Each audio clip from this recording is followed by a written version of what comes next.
nonsense. It's Zero thought, nonsense. copy pasta, Reddit, Twitter, nothingness. It's Like nonsense. if you could like truth serum and you were like, how long did you think before you formulated their opinion? They say 2 seconds. Yeah. 2 seconds. Yeah. And I've spent 2 months of my life thinking about this all day, every day.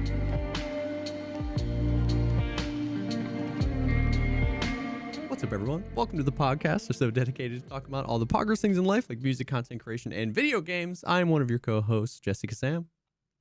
And I'm Veritas. Wow. What's up, man? How you doing? Good. I'm good. Is that your mouse or my mouse on your microphone? It's your mouse. It's okay. I thought it was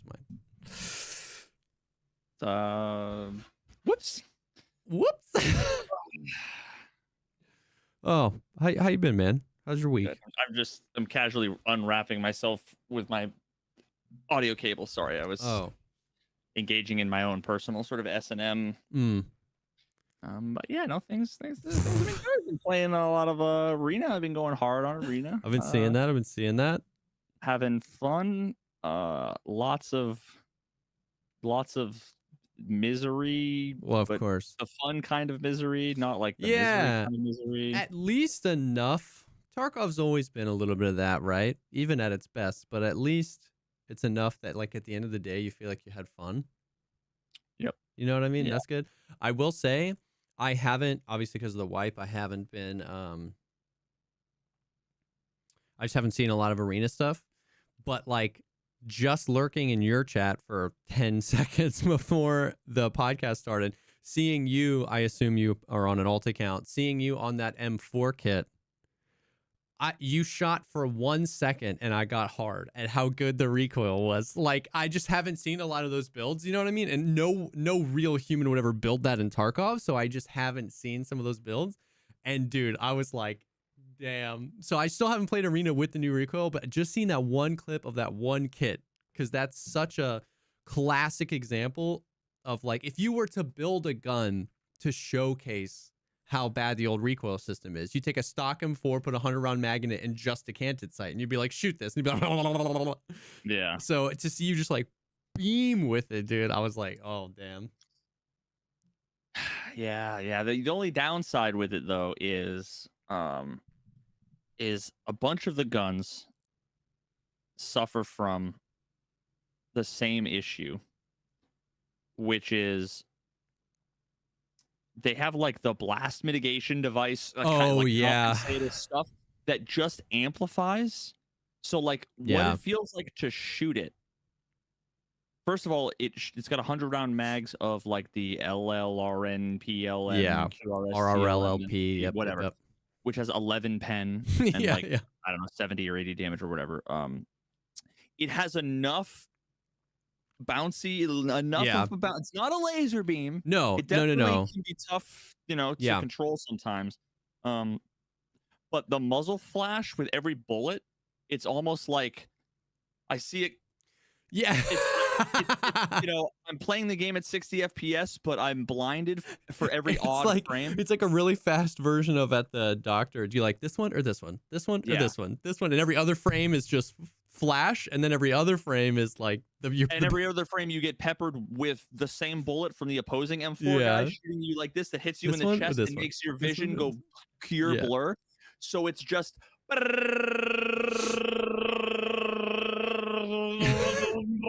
and then one of you falls over to an RSAS guy across the map, just like watching you like on camera. But so I bought an account today because I wanted to test out kind of the new like restarting. To see, because so I'm making a video. I wasn't planning on it, but it's one of those things where it's like I'm back in Tarkov land when he thought he was out. Like I see the forest for the trees. I see the solution. I see the answer.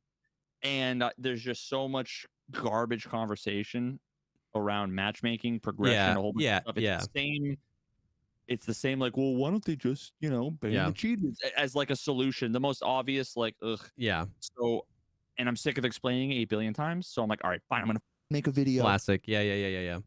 And I got halfway through making it and realized, like, I have one specific pathway of progression through Arena, Yeah. that showcases a ton of problematic issues, Okay. but it still only tells a small fraction of the story. Okay. Because like I started on, late into day one, grinded, I grinded like 80% as much as the other streamers that went hard on Arena. Yeah. But still 98% more than literally all, like, the entire population. So I got out ahead with the progression of unlocking the kits. Yeah.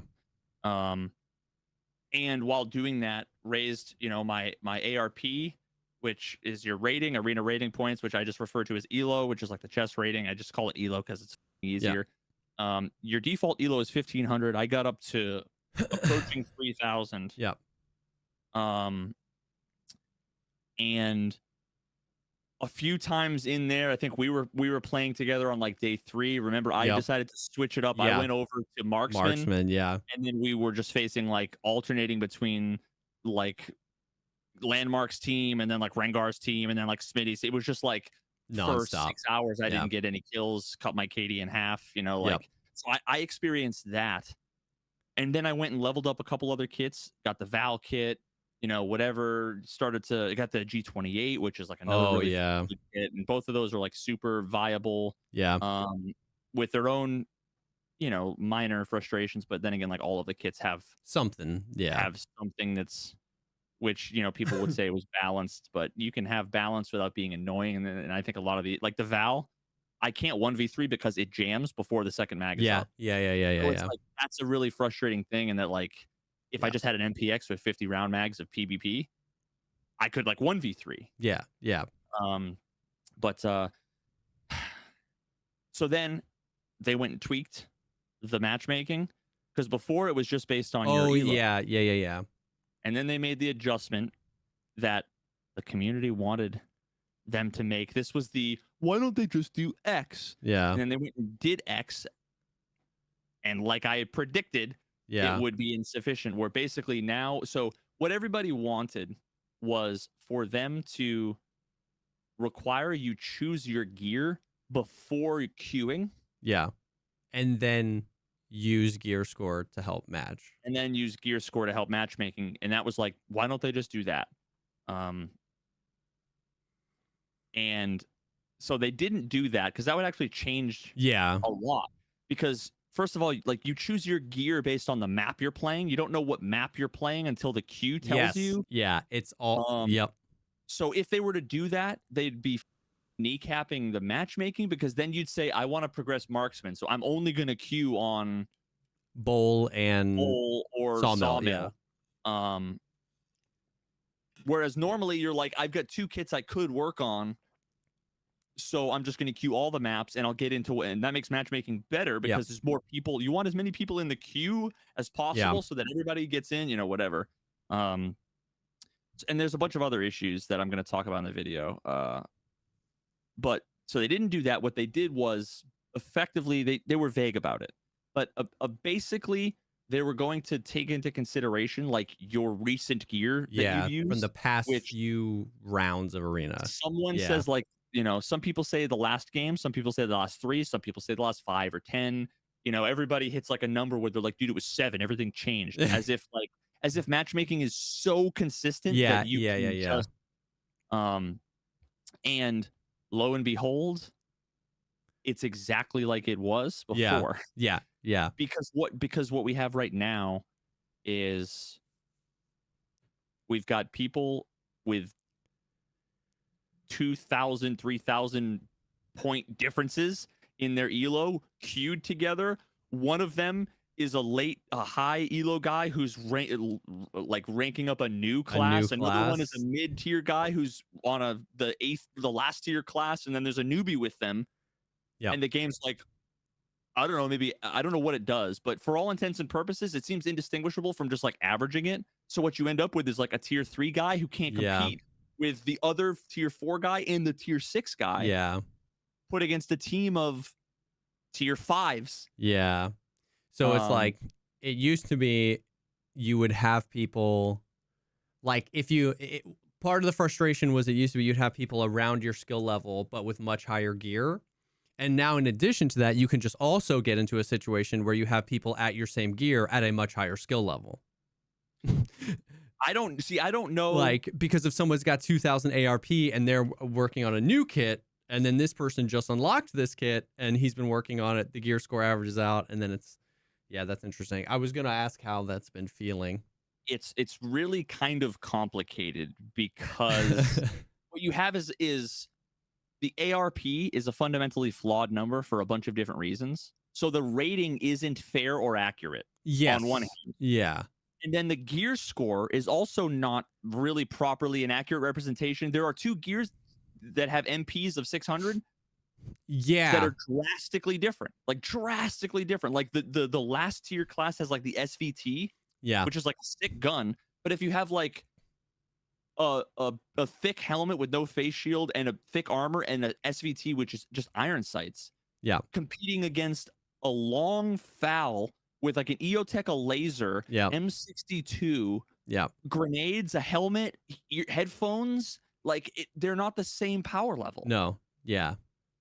So, and again, when you have when you can group people up that just have a massive range, a massive range of 2 values that don't accurately represent anything, what you end up with is it might as well be randomized. Yeah. Now the experience I had when they made this new change, and I'm like, okay, I'm gonna level up a new kit at like 2800 ARP. This was my 3rd one. Okay. So I've done 3. I've gotten to like the 2nd to last tier on marksman and on scout, and then I started to level up assault and got to like the 4th tier, and then on the new account I'm on CQB, the one with the ult. Gotcha. Okay. Because I assume the new players are going to come in and hear that's OP and they're all going to choose that, so I wanted to see what that was like. Yeah, what's that experience? And what ended up happening was, so there's like a letter grade system starting with D. So there's D. Oh, D yeah. plus, D plus, and they're basically, each one of them is like 1,000 elo. Yeah. So 1, 2, 3, 4, 5, 6 until you get up to like S rank. Yeah. So what's really interesting is within even D plus, like 1,000 elo range. Okay. What I've noticed, and the same exists in C, except just shifted up a little. Yeah. Is that you have people who are playing with a trackball on a laptop, like remote PC into their work PC to like play Tarkov, and it's their first shooter ever. Yeah. Against people who are like above average. Yeah. That are all D plus. Yep. So it's already inherently mixed in with the people who it's their day one. Yeah. They're all 1,500 ARP. They're all D plus. So what ended up happening was when I downshifted to grab a new kit, after a couple games, there was a clear pattern of I'm C rated. Okay. On like a tier 3 kit, and I am facing 5-man squads of D pluses, all with Altons, Risties, Gen 4s. So it's like we're gonna put you with worse people with better gear, and they're unkillable. Yeah. They're potatoes, but I have a jank ass gun with a up sight. Yep.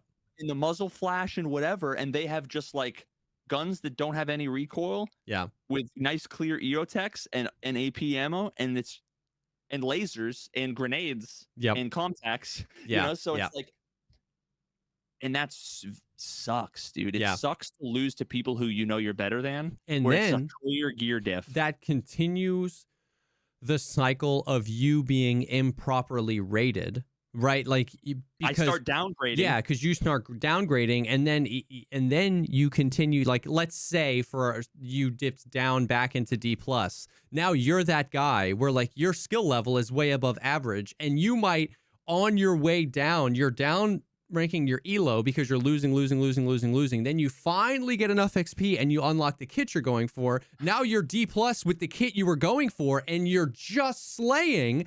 But the system sees you as D plus because, once again, like we said, there's no unranked, there's no place for you to unlock any of those kits, and it's just really easy to come up with these situations and to see how that happens. Where like if you're forced to play with guns that aren't really good against other people that have really good gear, you're going to be like improperly deflating your own rank because there's no good place to then get that XP. Yeah, that's fascinating.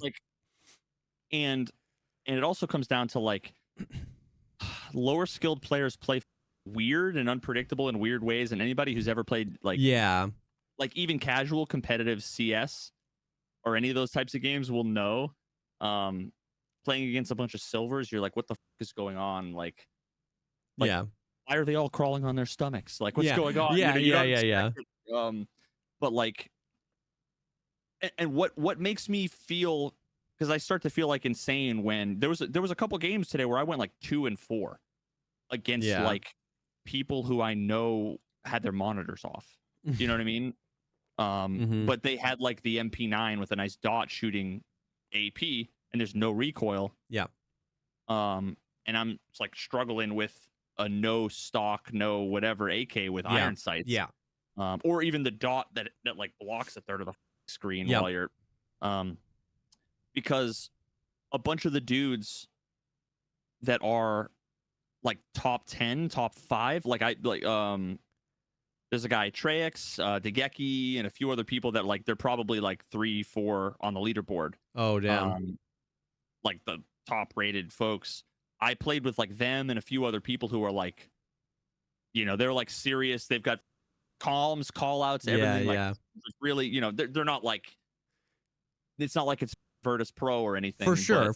But they're just taking it seriously, and that's how they enjoy it. Yeah. But like we beat some of those teams. Yeah. Like with them, and I think there were 2 games I top fragged, and one of the games I went like 4-4 against them when I was on my tier 3, the VPO with PS ammo. Yeah. Against that game actually was against I think it might have been the VP. They're like Russian, so they had like 200 ping. Yeah. Mega aggressive. They had strats and like all that shit, and we ended up winning.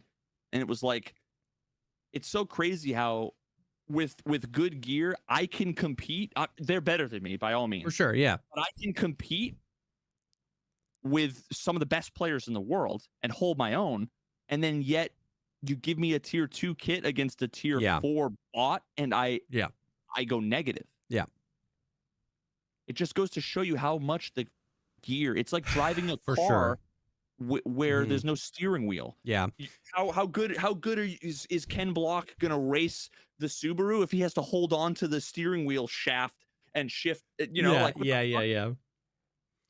It just the complexity of Tarkov's mechanics and all that kind of stuff far surpasses the complexity, not of games like CS, but of the gear of games like CS, right? Like it's those are much more binary, and like, you take a pistol, you're giving up range and damage, but it's cheaper, blah, blah, blah, you know what I mean? And there's only so many options there, and then with those sometimes limiting is good, right? Because then with those limited options and 5 players, the strategies can get compounded, get complicated. You do this, I'll do this, we're going to save this, and the other. But then when you take Tarkov's level of complexity and armor and ammo and recoil and everything, and it's just like, that seems nearly impossible with Tarkov's system to like properly balance. You know what I mean? Like a progression system. I feel like you could balance the end. Have I told you my idea? No. I can spoil it. I can spoil what's gonna. I don't mind because what's the TLDR? Give me the idea. And again, I have all the nuanced considerations. Yeah. Which will be the video. Yeah. But here is an example, because there's an infinite number of potential elegant solutions. Here's one way that I think could solve so many problems and improve a ton of other systems. Okay. So imagine the same tree we have now, but imagine it's not like, it wouldn't be necessarily in order of like tier 1, 2, 3, 4. It wouldn't have to be in order. Imagine it could just be random. Okay. It could be themed, whatever. Okay. And then imagine like right now we have basically kind of like 6 tiers, right? Like 100 to 699, like, yeah. Let's just say tier 1 is anything with a 1 at the beginning. Yeah. Yeah. Okay. Imagine we have that. Imagine that. Trying to figure out the best order because there's multiple pieces. Imagine if the ARP was more like Elo, in that it wasn't like, if you are the best in the world and you play a bot and you win, you don't go plus 25. Yep. You shouldn't play against them at all, really. But if you have one dude on your team that's a god and he goes 30-0 and nobody else gets a kill, yeah, why would they all go up plus 25 and the other team goes down minus 25? Yeah. So imagine like an actual real kind of good Elo. Yep. All the matchmaking is based solely on Elo. So skill-based matchmaking there. Now imagine when before every round, there's a 10-second time period where A, you can talk to your teammates. Okay. B, so if you have strats, if you're going to apologize for team killing, you got, whatever. B, you can move around anything you need to, whether it's dots, sights, lasers, meds, binds, get that all out of the way. So you don't have to worry about animations, because just having the animations fucks everything up. Yep. While the timer's going down. And then 3, you get to choose what kit you want for that round. Now, interesting, for that round. And again, this is arbitrary. There's a number of ways you could tweak it, but here's just a for instance. Imagine if every account starts off with 12 default presets. Okay. Imagine they're all, let's just say they're free. Okay. 2 tier 1, 2 tier 2, 2 tier 3, 2 tier 4, 2 tier 5, and 2 tier 6. Okay. And imagine they're like, okay. They're not like aids to use. Like, they're just okay, right? Yeah. Round 1, you get to choose tier 1 kit from the ones you have available. Round 2, you get to choose tier 2 kit. Round 3, tier 3. Round 4, round 5, and then from round 6 to the end of the game, up to round 9 or whatever. Yeah. And you can adjust this.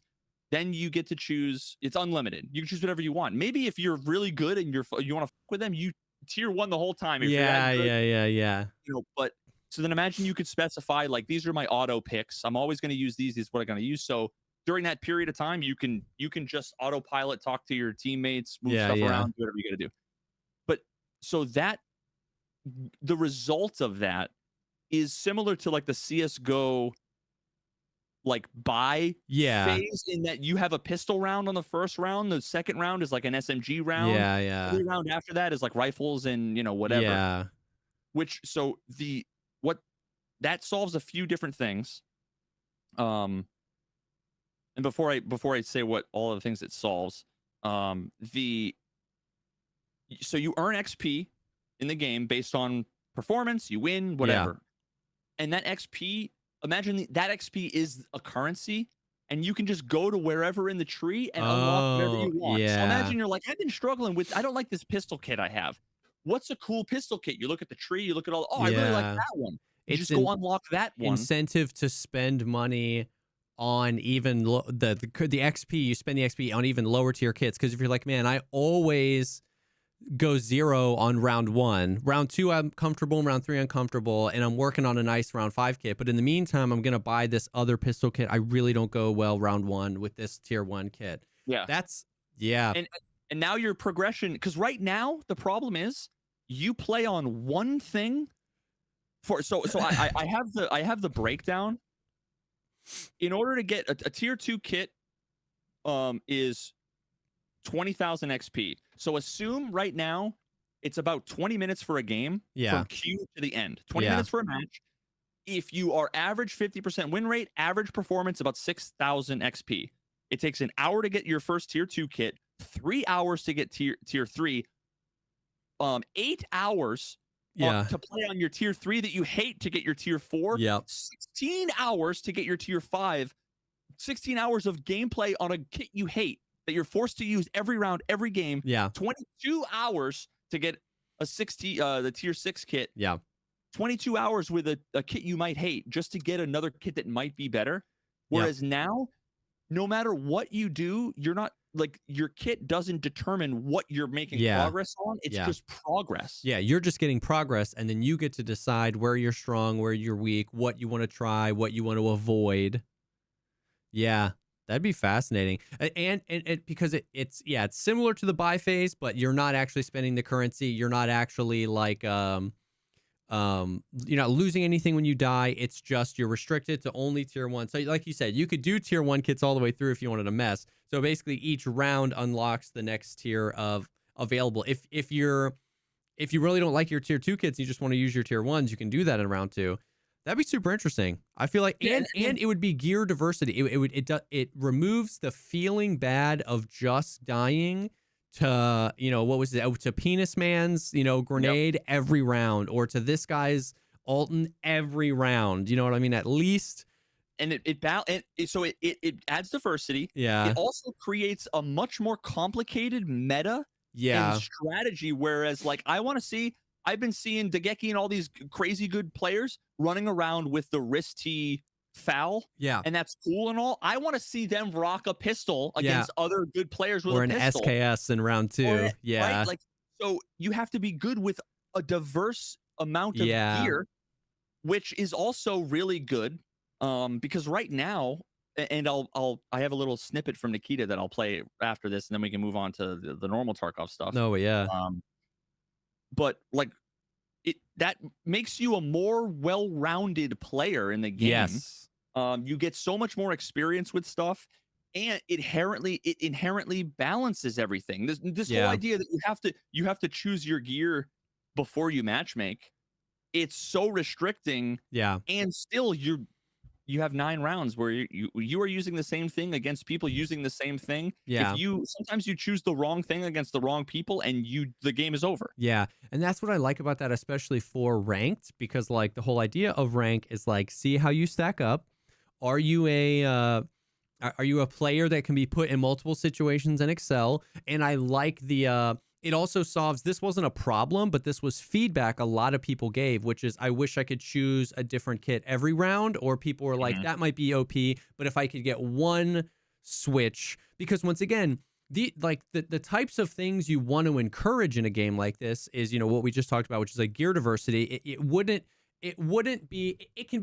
be pretty easy to say that even if it's fun, it's probably not intended if like 2 months from now, every single arena player C rank and up was just using the Wrist-T Hex Grid kit. Like, even if those people were having fun, you could probably reasonably say that probably wasn't intended for the entire video game to funnel to one kit. So gear diversity is a good thing. And then also the ability to just play or respond like strategy. That's another good thing you would want, right? Is the ability to give the player the agency to respond. Oh, they're at tier 3 and tier 4. They've been picking a lot of long range stuff. Yeah, this guy always snipes you on this and map, you swap to marksman. I'll play forward with my, like, you know what I mean? Like, you wouldn't have to do that. You wouldn't even necessarily have to do that to be proficient, but giving the player the ability and agency to make those decisions, especially if you're squad, especially if you're playing in a ranked environment where you're really trying to be good, that could only be a good thing, right? And this doesn't require, as much as I think if you would start from scratch and make a really cool customization system where you could build custom kits with points or buy stuff, and like, that's all cool and all, but that would require so much changes that it's not even worth. Yeah, that's a hard thing to recommend. Whereas this is like, we already have the like dun, dun, dun, like 8-second stinger thing that pops up with the scoreboard. Like, imagine if that was over in half the time. or the scoreboard was persistent during that thing, and you just had the current. We already have a pop-up that you choose your kit at the beginning of the game. Yeah. Just have like a version of that pop up at the Each beginning round. of the round. Yeah. 90% of the time, you're probably going to be running the same thing. You're enjoying this progression. So you can just have it default so that you don't have to choose it every round, and you can just move stuff around if you need, or take a 10-second breather before the next round. Clear your head. It's just a win, and it uses no crazy new UI. You keep the same tree. That's what's really nice about the idea, is that like it's just modified versions of existing assets and existing UI. It's not like, hey, we need to, I know your game is 6 weeks old, we need to go back to the drawing board here. It's like, no, if you just shuffle some things around, you're so close. And then I hadn't considered this, but what Degeki is saying, so I was talking about, I had said in my analogy, even if you're having fun and enjoying it, it probably wouldn't be good if everyone was running the same kit. Gear diversity is good. Not only is it just that maybe he's not enjoying it, but he's actually very aggressively incentivized to not use gear diversity, because like I just hadn't even considered that. If I stand to lose my top 8 on the leaderboard if I use anything else, and that's absolutely true. If man is literally, by every definition, doing everything right, he's a very good player. He's top 10 on the leaderboard. He's crushing it. The reward for that is, well, you can't ever do anything different, Lamau. Because if he goes in, if he's probably in B lobbies at this point.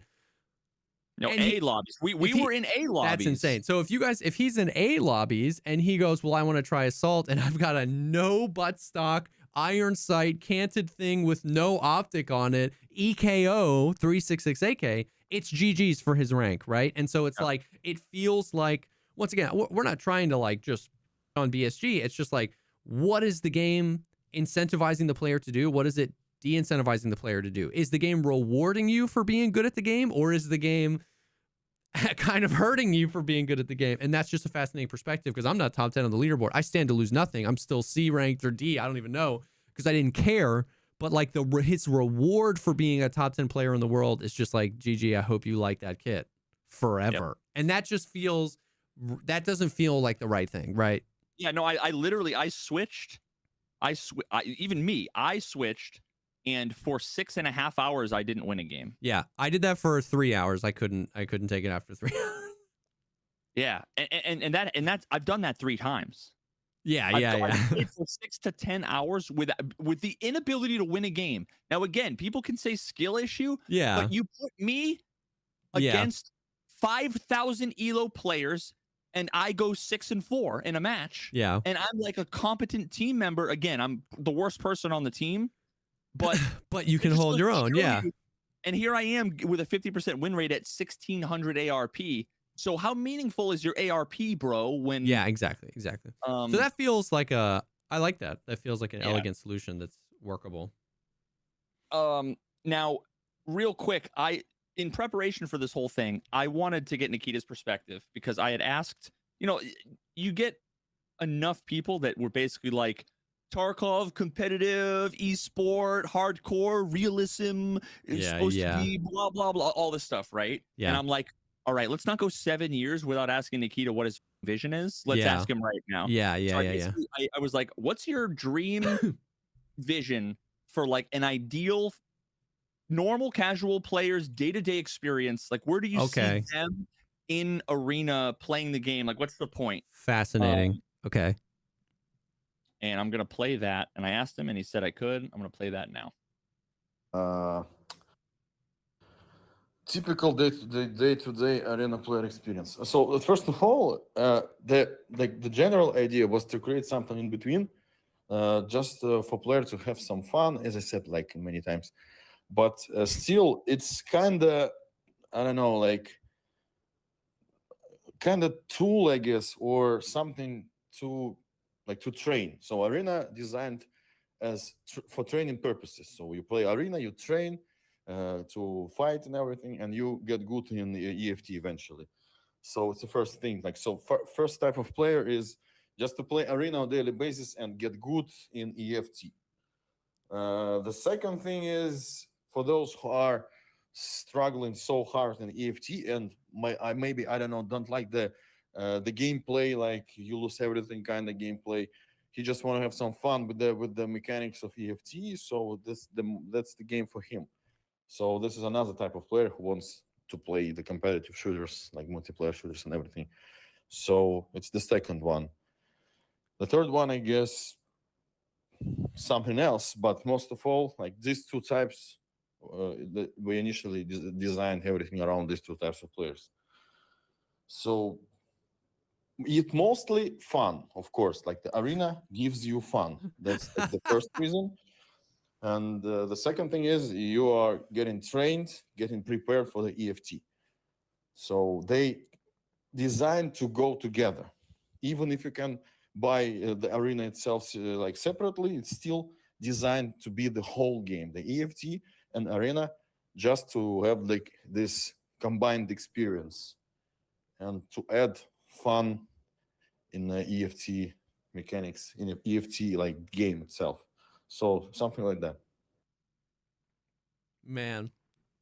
Tarkov not meant to be fun. Arena meant to be fun. Arena meant to be fun. He didn't say the primary goal is hardcore, punishing, realistic esport. It's people who want to have fun with Tarkov mechanics and get better at the game. Yeah. Woof. Everything else. Yeah. And I think that my solution addresses that in a way that, you know, it makes the competition fun. Yeah. It makes the progression fun. It makes the 30 hours between point A and point B fun, and not just pain on 30 hours until you realize that B was a mistake. Yeah. Yep. So it wasn't fun at all. So yeah. It's so funny because like that what we talked about the first time we did a podcast after Arena came out was the opposite of everything Nikita just said, where we were like, all the fun we're having is the circumstances that are happening, which is like we're gaming with friends, we're getting into fights quicker, we're doing that stuff. And all of our feedback that was preventing us from fun were the mechanics. It was like, I feel like I can't switch my gear now. I'm running into people. The matchmaking seems scuffed. Not enough people are playing. We're running into the same three squads over and over and over and over and over again. So, which is, on one hand, kind of a good thing, because you'd rather have a game that's fun in spite of bad mechanics than a game that's not fun even with perfect mechanics, because that's a harder thing to change, right? It's hard to take a game that works mechanically well that nobody thinks is fun and make it fun. So you're halfway there by it's such a fun game, but the experience, the way these things are ordered is the main driver that's preventing me from fun. So it's just funny because like that, I mean, which is, well, you understand this very well, that kind of puts you on the right track to be like, okay, let's provide some feedback. We can switch some things around here and double up on the fun. The game is fun. The world you've built is fun. The experience of playing this game with my friends is fun. But we keep running into things that take that fun away. If we change these things around, then maybe the whole thing can be fun and be a good place to train and get better at Tarkov. You know what I mean? So yeah, I was just honestly like, that's good, happy with his response, you know, because there's just like so much, like I haven't been up to date as to all the things he said at all the conventions, and all the interviews, all the podcasts, and people are like, yeah, he said it's supposed to be the most serious esport, blah blah blah, and it's like, the way I see it like CS:GO, in that like it's first and foremost, 99.8% of the player base are casual people having fun playing it's an inherently competitive game. In a way that Tarkov isn't competitive. Yes. You can avoid competition if you want in Tarkov. So it's an inherently competitive game, and it's designed around that, but 99% of the player base are casually having fun, not taking it mega seriously. That's so funny. It's so true. I don't, I've never played Counter-Strike, not a single version of it in my entire life, right? Nor Valorant. So I'm out of the I'm out of the concept. So I only so I said this to say I only see these games as the competitive reputation that precedes them. But you're so right. Like there's maybe 1,000 players that play the game competitively, and the game is still breaking all-time concurrent player records. Right. So those two things can't be adding up. Like 99.999999999% of the people that play Counter-Strike every month are casual players. And so silver master 3. So like creating an experience, you know, if the competitive side is to create hype so that other people can play your game, you know what I mean? It has to be fun for those people. And I imagine the same. The esports is a way to promote the game. Yeah. And to make money and to have fun. Yeah. Like with cool events and stuff. It's not. Yeah. They don't make the game for the esports events. Yeah. And yeah, because that would be like basketball having different rules in the NBA versus playing with your friends. It's like it can be fun competitively, it can be fun casually, and then the competitive thing advertises the thing, right? And makes people want to do the thing. So yeah, it has to be accessible. So yeah, I mean that's fascinating. I mean it's fascinating he didn't say competitive esport a single time in the thing. It was get better at Tarkov and have fun. Like, you know, he didn't even say to compete and make millions of dollars or whatever. So yeah, I mean that's fascinating. That's cool. That's yeah. I mean I've been thinking about Arena a lot. I've been really excited to go back and play it. I've just been so deep in the Tarkov land, but that's cool. I'm excited for the video, and I hope that they continue to support it and make changes and stuff like that in addition to what they've done with the patch point 14 stuff. So bro, I would put 10,000 hours into the Arena that like I was talking about. Yeah. The Arena that I see now with what I see coming, which is a lot of it is ambiguous. Yeah. I don't know, maybe play it for another month. You know what I mean? Yeah, like, yeah. For sure. Apparently in that podcast that they did on New Year's, Nikita said something about them attempting to open up the linking of your main Tarkov account to your Arena account in the first quarter of 2024. That's fascinating because like I have so many questions then, right? Like that I have so many questions. Like same. It's, you know, it complicates everything, and we still don't even know. Like we don't know about the things we know about, and then we don't know about the things we don't know about, right? You're going to be able to transfer money, but money for what? Like, I don't know. Is it still bad? Are you still running out of money running the kits that you like? Because I thought that they addressed that. You know, we know for a fact he said you're going to be able to send your gear from Tarkov. Are you going to lose? How does that work with presets? With the whole thing, the crux of the whole damn thing has been how the matchmaking works and how the presets work. Yeah.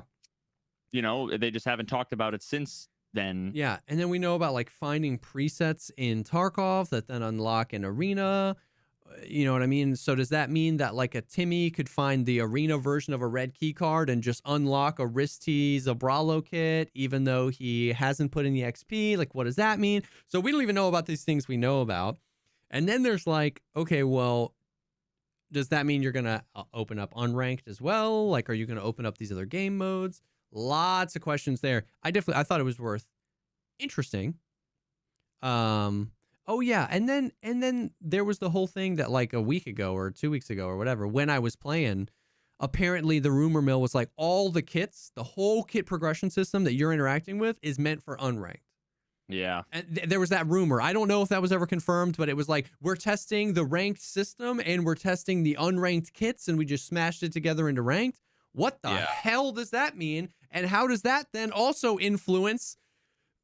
I don't know. You know what I mean? So yeah. So then, I mean, then the end result there is like, if you look at the actual rating screen, you're looking at like each 1,000 ARP group has 4 kits, and like literally, so the first one, all of them are bad. All 4 of the next one are bad. Well, actually, the last one's okay. It's a P.A.C.A with an STM. Yeah. But that's the tier 2. That's the tier 2. But that's where 99% of the player, but like this is the problem, is that like most people are going to be sitting at like 1400 ARP forever, so they're just only ever going to use those 4 terrible kits. Yeah. Then it's that was another bit that was kind of like seemed really weird to me, or at least frustrating, or at least depressing, is that like if you want to use this as a gateway drug and introduce new players to Tarkov, you are inherently forcing them to like use the most awkward, janky that is just like, do you want to learn how to drive on the car without the steering wheel? That you're steering with pliers? You know what I mean? Like it seems like it weird. You would want to give them an M4 or like a a decently modded ADAR with like an EOTech and 20 round mags of like 8.55. Like a laser on the side. You don't give them the AK without the dust cover and no stock and a 45 round mag of water balloons without a muzzle brake and irons. It's weird, and the whole overlaying of like the progression tree was for unranked, but the ranking system and the elo was for ranked, and we're trying to test them at the same time, but without really clear communication on what is for what. Like that to me, just like, if the point is beta, if the point is gathering information and feedback, it just like it's like I'm making, like, for the party on Friday, I'm making chicken casserole and I'm making cake. So here's a slice of chicken breast with frosting on it. Can you give me feedback? It's like, it's gross. And what do you want feedback for? You can't combine those things. They're separate things. You know what I mean? So it's just like, we have another, it was the Porsche with snow tires. Yeah.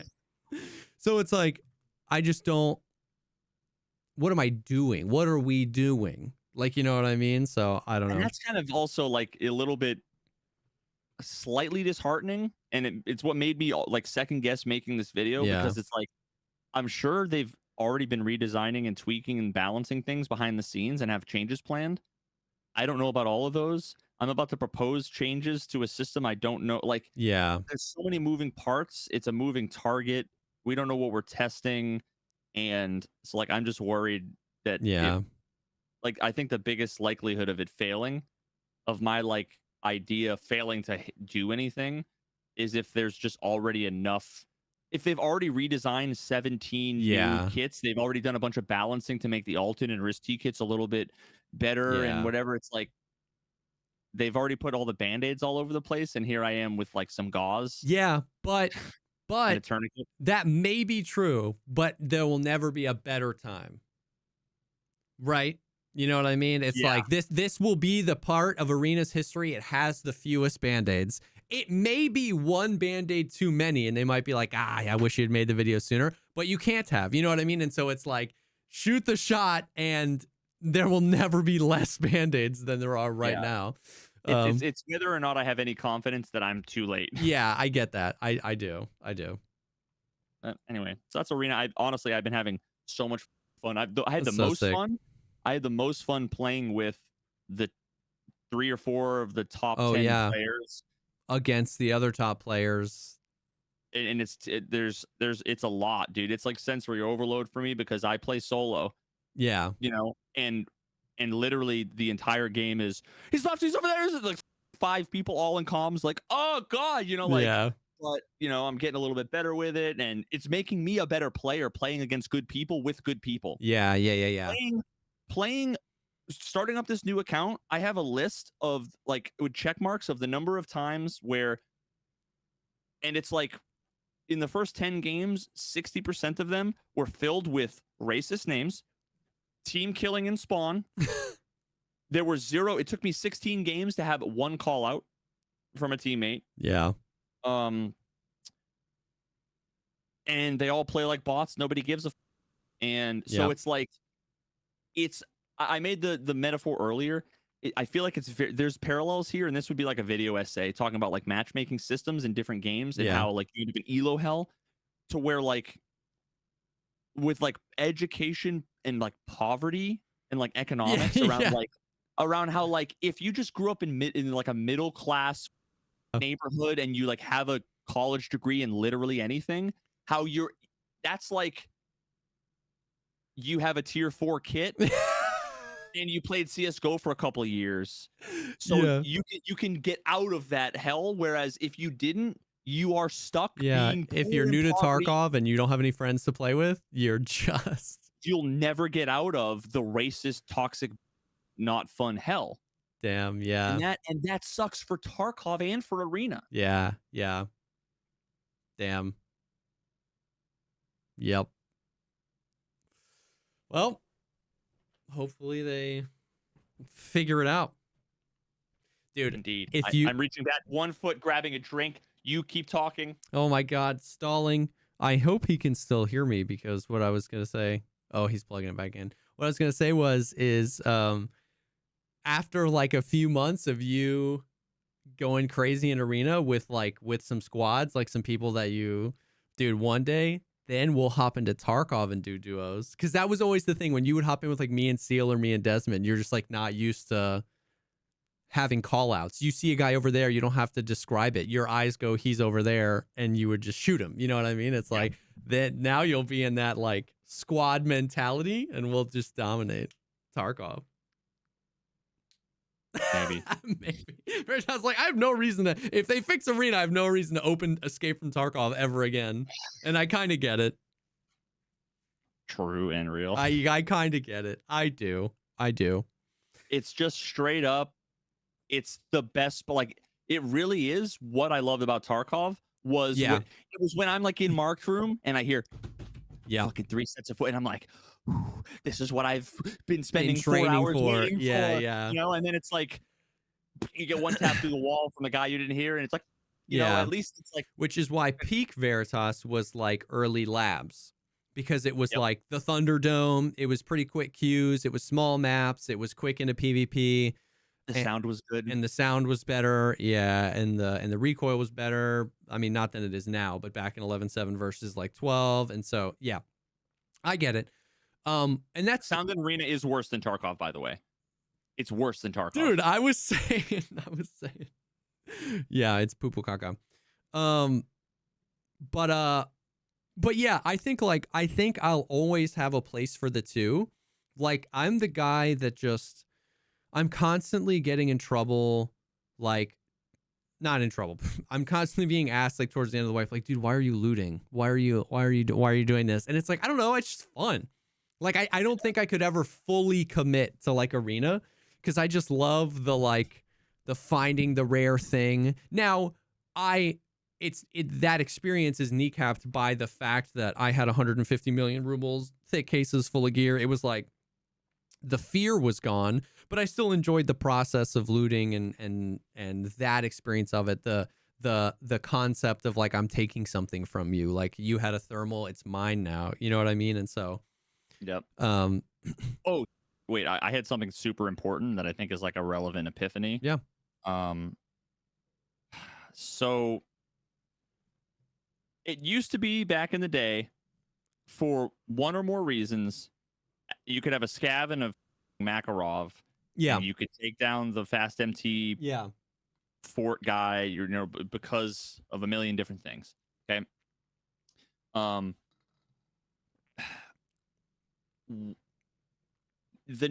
So we don't have the armor hitboxes yet. Oh my God. You'll have to tell me all about it, because I've just heard, literally, I hear people, I love it, I hate it, it's bad, blah blah blah. I've heard all sides. We're gonna talk about that. Hearing your take. That will change some of this stuff. You know, like when I'm sitting there shooting the guys with the wrist tees and whatever, and they're doing this, like I'm like, oh, maybe that would have been an armpit shot. Yeah. But I have come to the not come to the conclusion, but I don't really remember. It's so hard to know because we went through so many phases. Yeah.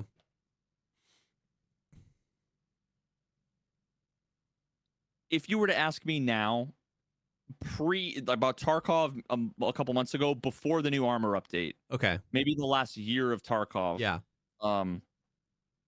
even actually the recoil makes it less bad. If you were to ask me about the how significant gear is, years ago I would have said the better player will win, you play smarter. Recently, the last couple of years, you know, I would have said one thing, but would have been told that that was pure cope and that I was wrong and I was just washed. Mm-hmm. Now playing arena and having, so far I've got, I don't know, like 500 matches or something. Mm-hmm. That's a lot of fights.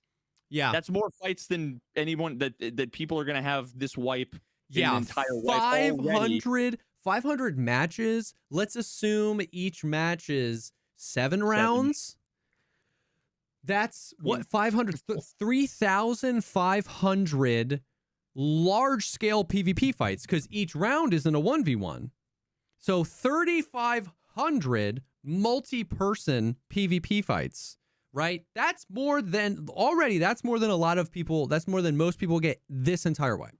Yeah. And now I'm convinced that the right dot, chest armor, and helmet is more significant than 3,000 elo points. It's like literally you take a bot and you give them good gear, they're impossible to fight. Yeah. So you give a competent player good gear and they're like the average player has no chance whatsoever. Now maybe the armor system has made that better, but for the last year or two,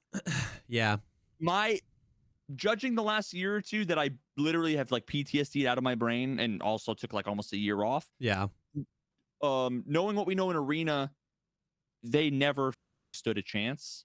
And it's interesting because Tarkov, so I get what you're saying. So I get what you're saying. Tarkov was such a different animal because I feel like most people would agree that the past year in Tarkov gear doesn't matter.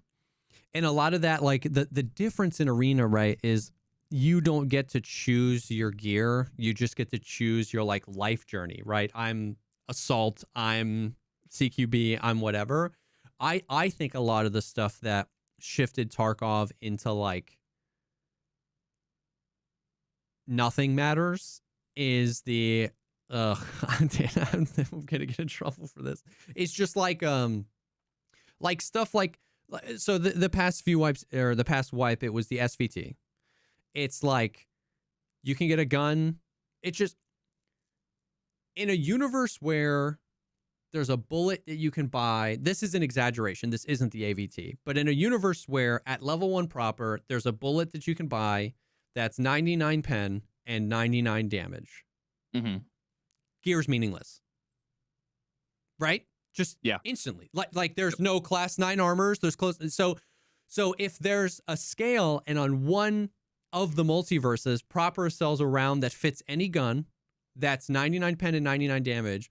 And then the other side of the universe is every round in the game has 1 pen and 1 damage, and Altons and Zabralos are free.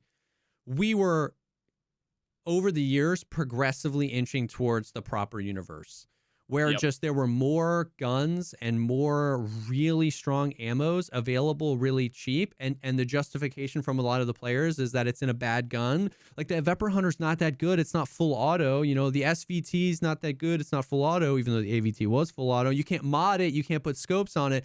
But it was still, it's like, yeah, you're right. You can't put a scope on it. You can't, but it's still LPS at level 1. You know what I mean? It's like, you just can't defend against that. So I think that was a lot of why Tarkov felt we had basically moved away. Gear doesn't matter. It just looks cool. And then.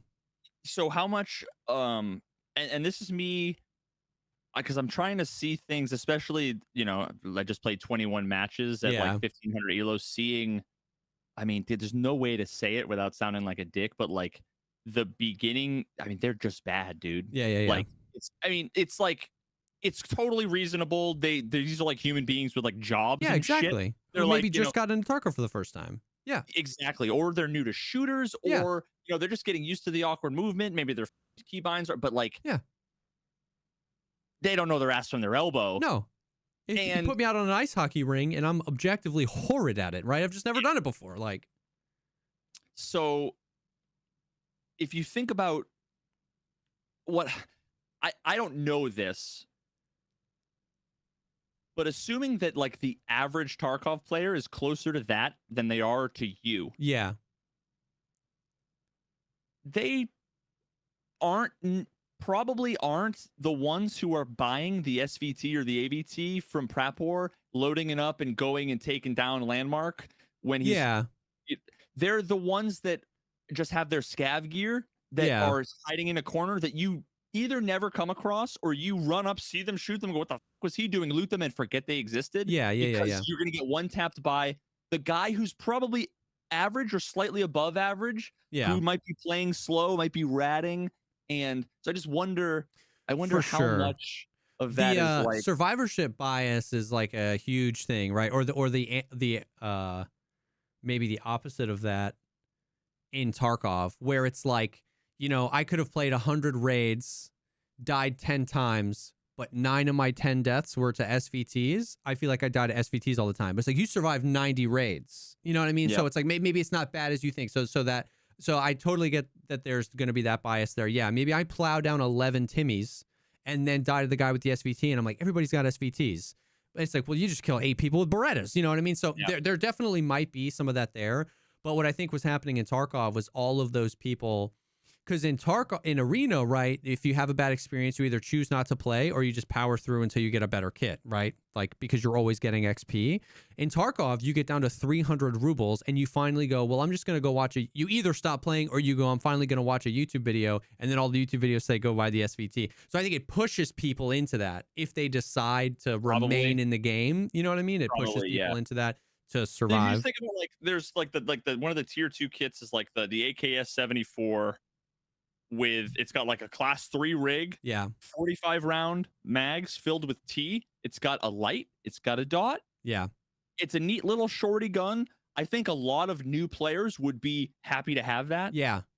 I run up against someone who's not good at Tarkov, not very good. And in 2 games, I'll fight them 20 times and I win once. You think the average player has no chance when they run into someone like me with better gear. There's just no shot. So that makes me like, it just makes me, I don't know what the solution is. I'm not saying anything needs to happen, but I guess it's me just saying, like, it's reality checking my mentality from years ago that I think wasn't necessarily unfair because the game was so different in 2018. So different. But I see what you're saying. Long, I had the whole mindset of Tarkov is you make it, like, you can make it if you're clever, if you're skilled, if you're smart. And now it's like, if you don't have the right gear and you're not extremely lucky, it's just agony. Always. And here's the thing. Here's the true thing is that we've had this conversation 100 times. So I want to say first that I see what you're saying and I agree. And I think that the way you just put it helped it click for me. The reality check, because I think sometimes I don't know what's the word. I think sometimes I am accidentally a little bit in my own bubble where, I agree. I was playing a very different game when I was new. When people come in, I'm like, man, you can be effective with anything, right? Like, and maybe that's not so much the case anymore, or maybe whatever. But here's the thing, and here's the true rub and the reason why there's so much animosity in Tarkov. It's the rogue problem and the money problem we've talked about all the time. The rogues are simultaneously the hardest AI in the game and the easiest. At the same time, you just have to know 3 things. If you don't know it, you'll never know it because the game doesn't tell you those 3 things because the game doesn't want those 3 things to be in the game, but the game put those 3 things in the game and they're not logical. Making money. Making money is either the hardest thing to do or the easiest thing to do. Do you know these 3 things? And this is it. We live in a world where the game says at level 1 traders, here's 800 different ammos, 40 different guns, 70 different armors, 30 different backpacks. And in that hodgepodge of stuff is the gear doesn't matter gun and bullet. And if you know it, you know it. And if you don't, you don't. And so if you had a friend that played Tarkov and he said, hey, level 1 traders, all you need to worry about is buying this gun, you have a different experience as that new player than the new player that doesn't have friends that play Tarkov that keeps going in with a Beretta. And he literally doesn't stand a chance. And this is the true problem and the source of all this animosity in the community is that the game doesn't really have a super vocalized opinion of where it wants you to start and how it wants you to progress. And it doesn't have a consistent representation of that in game with what it offers the player. You know what I mean? At level 2 traders, you can have the god bullets and the god guns that make all gear irrelevant, or you can still really, really be struggling. You know what I mean? If your computer can run streets, you could be a millionaire by level 2 traders, or you could be poor because you can't run streets and you don't know the money runs. And so like that, I feel like that's it. It just comes back to that where the true like determination of if you're gonna have a good time in Tarkov is just purely, do you know these weird, completely illogical fantasy rules to play by? And if you do, you have a great experience. And if you don't, I guess. I don't know. You know what I mean? Yep. So yeah. But speaking of that, I mean, especially you were talking about the armor thing. I've been thinking about that recently on if I think that would be like an amazing thing for Arena or like a really bad one. You know what I mean? And I can't tell. So I've been obviously up to my eyes in the wipe, just grinding the wipe, leveling up and stuff like that. And I wanted to basically go through a lot of these features and just like do like a 1 week later debrief on them. Some of them we'll be able to talk about because like the recoil you've been playing with and stuff like that. But that we'll use that as our transition. The armor system is really, really fascinating, man. I will tell you, you know, like it was the thing that I was the most nervous about. We talked about that pretty much at length before the wipe happened, where I was like, dude, this is going to be more complicated. It's going to be more frustrating, and it's going to be blah, blah, blah. And boy, is it such a big thing. There's so many things that get pulled into this. It's really hard to say, I think the ammo change is a good thing or a bad thing. So I will definitely say in some aspects, it served to do the opposite of what I thought and simplify the armor system, because there are less plates that are purchasable than armors in the game because they share plates. Like this is a class 5 plate that can go in a Gazelle. It can go in a So what we used to have was for every armor in the game was another like thing you had to remember. What's the durability of this armor? What's it made out of? How destructible is it? What's its max points? How repairable is it? And all of those things would decide, is the Koran good? Is the Gazelle bad? Blah, blah, blah, blah. But now that there's just 5 different class 5 plates in the game, it's simplified that. This is a good plate. Put it in any armor you want. You know what I mean? Yeah. Put it in a Karasa. And it's not that simple, because then what becomes the determining factor on if an armor is good is the soft armor underneath. So the difference between a Korund and a what's it called? 3M? No, what's it called? The other class 5 armor, the black one. God damn it. Someone in chat will say it. No, like it's basically the class 5 slick. It was like the black one. Anyways. Hexgrid? No, that's the class 6 slick. But I was trying to make a Korund. Is it like sleeveless? It's the HPC. Yep, the HPC plate. It's just basically black. It's a black slick. Yes, HPC. Oh my god, I couldn't. And the reason why I wanted to do that, because the difference between a Korund, which is class 5, I was trying to do class 5 comparisons, and the Gazelle wouldn't work for what I'll be able to show you.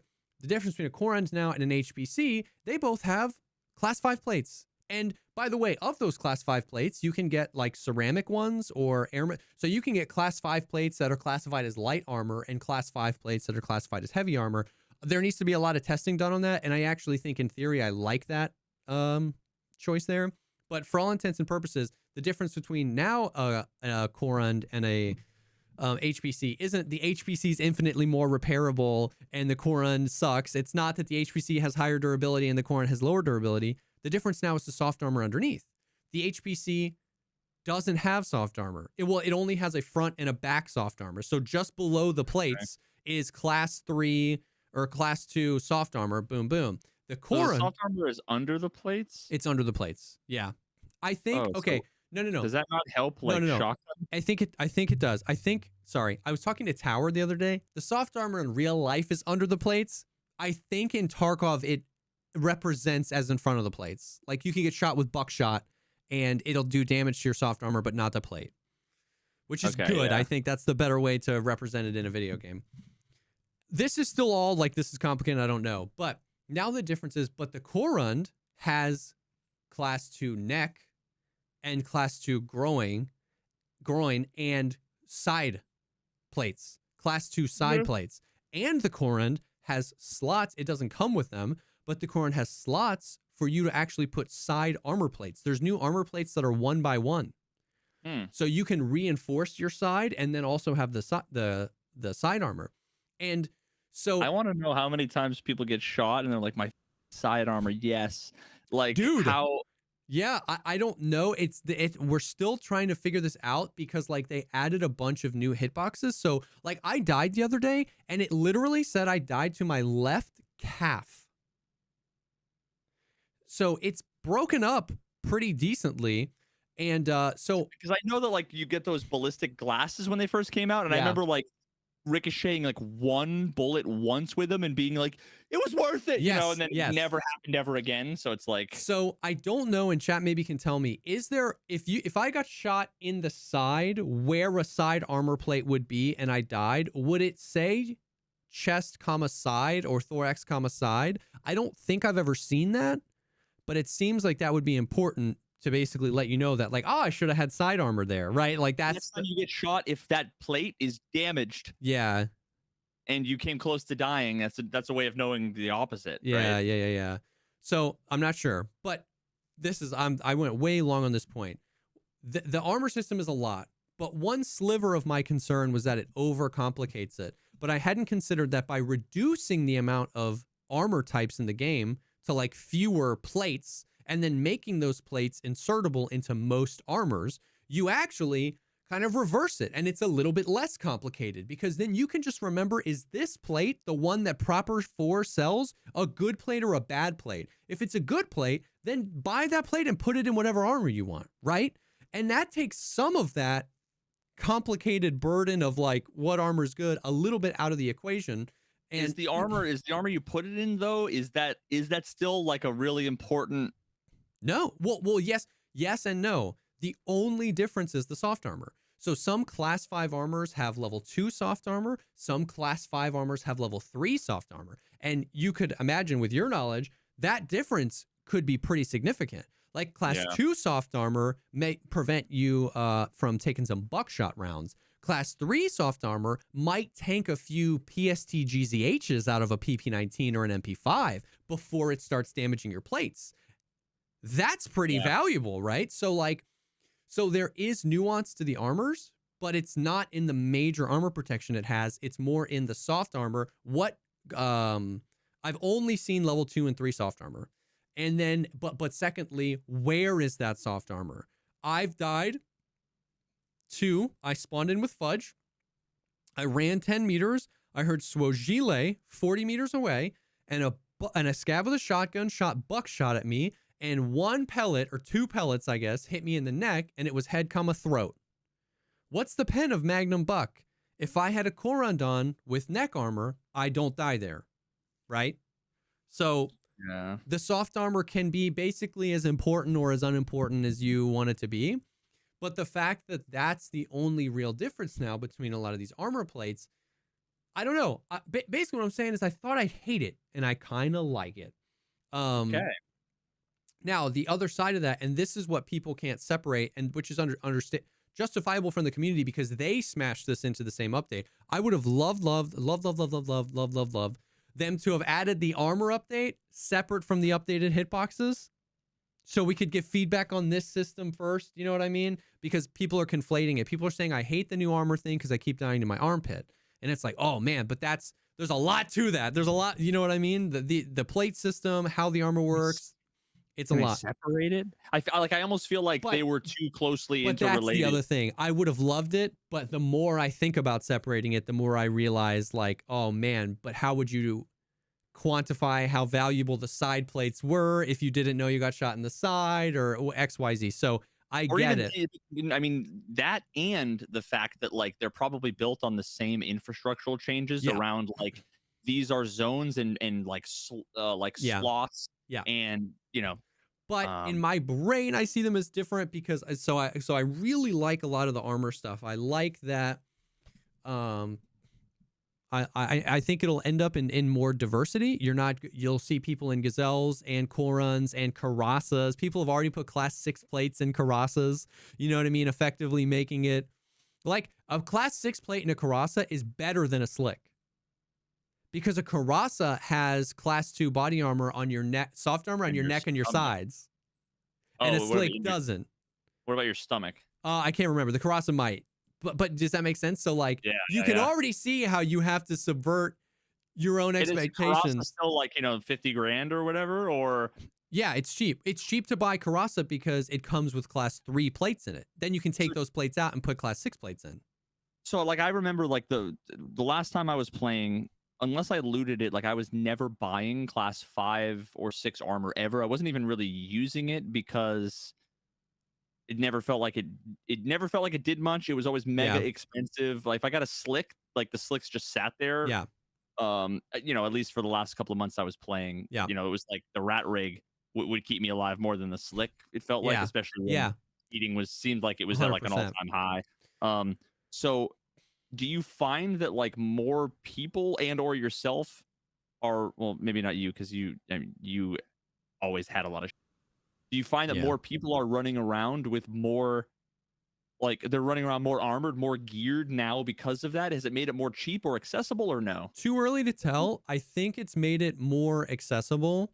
Well, yes and no, because like, and this is where it all cascades into each other, because in addition to these things, in addition to the mechanical changes they've made balancing changes as well. Like I think they are trying to reduce the total number of players that have unlimited access to class 5 and 6 armors, right? Mm-hmm. So they've made balancing changes. So it's like you have the mechanical changes. What would those mechanical changes have done in the old system with the old economy? But what are they going to do in the new economy? So like some interesting things are like people are getting skamazed right now because class 5 and 6 plates are unable to be. Do you even get the reference, the Skamaz reference? No, I've just been saying that for like months now because I have heard it.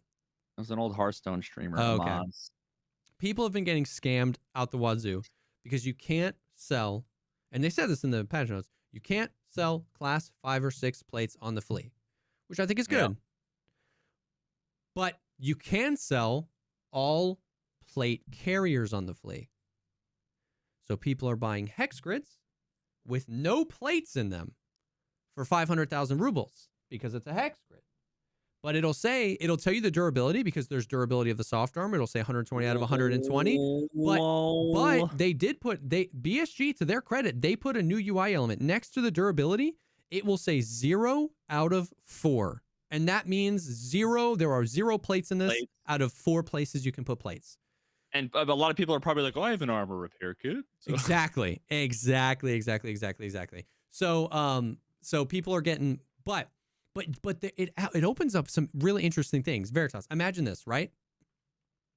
You've got what's a good class 4 armor that you like, you've got a friggin' Karasa. Let's say you got a Karasa. And you find in a ground stash a slick, that has plates in it, right? Instead of like insurance frauding your Karasa or carrying the heavy weight out, in raid, what you can do right now is toss the Karasa on the ground, pull the class 6 plates out, put the class 6 plates in your Karasa, and now you've got an upgrade. You have the best of both worlds.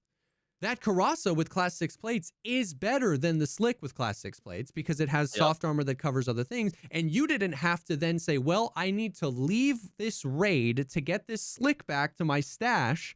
You just bing, bang, boom, ba, bow. And then you just toss the slick. You insurance fraud those class 3 plates. You're going to get them back. Now you're super pumped for this raid. Like that kind of stuff is cool. Like it's actually opening up some interesting. Same thing with insurance. So we talked about building guns in raid for so long. This is like building armor in raid. Same thing. You get out of a fight and your armor's trashed.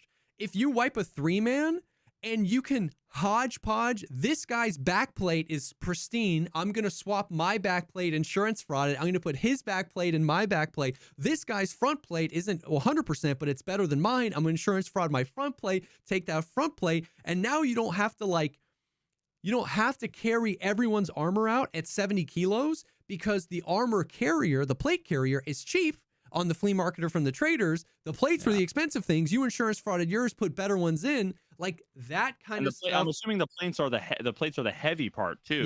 Yeah. So like you can take plates out, you can insurance fraud plates, you can repair your armor in raid via swapping out plates that are better. You know what I mean? So like the ways it made that a little bit more complicated are ways I love, because it gives me player choice in raid and I can like, okay, well, I'm going to stay in this raid then. I've insurance frauded what's important to me. This armor is now still good enough. Yeah. And I got what I wanted from these players, and I didn't have to take 3 Gen 4s and, be 80 kilograms. So have they... So it's kind of cool. Has the meta yet shifted? I remember this became a thing towards the end of when I like stopped playing. I'm positive the answer to your question will be yes. Everyone was bringing in like 2 extra wristy face shields, and it was just like swapping it out like for combat. I haven't seen a single person do that yet, but I'm positive the answers to that question will be yes. Here's the thing that we don't yet know. And maybe people know this because I know like Pestily is like level 42 or whatever because he's been 24/7. Here's what I don't yet know. What is the availability of class 5 and 6 plates from the traders? Because if I can just buy class 6 plates for, they're like, oh, we don't do it for money. It's going to be a barter for a nice guy press pass or whatever. It's like, okay, well, then there's no reason not to do that. Once you have max strength, you pop a mule at the beginning of the raid and you've got extra plates. Now, like we said before, in order to swap those plates out, you have to throw your armor on the ground. So you're put in a vulnerable position. But I haven't seen people do that. I haven't seen people do that yet. But so I say all that to him, man. It's been fascinating. It's been cool to see some of the changes. And I was really excited to be kind of proven wrong that like, damn, this actually is kind of immersive as hell. You know what I mean? But there's still a lot of things we don't know about. Like, there's a lot of people that think there are bugs in the game where bullets are like no regging against the armor. We had a raid where me and Velian loaded into the raid, and his AVS was not on him. And I was like, bro, you didn't bring armor. He was like, yes, I did. I have an AVS. And I was like, you don't have it on you. And I didn't think to shoot him, but then he tossed it on the ground and picked it up and it was on him. Now I was like, that could just be a client side visual bug, or that could be like the most important bug in the game where the armor's not registering, it's not loading in like it used to. Right? Yeah, I saw someone tweeting that they're like a name I didn't recognize.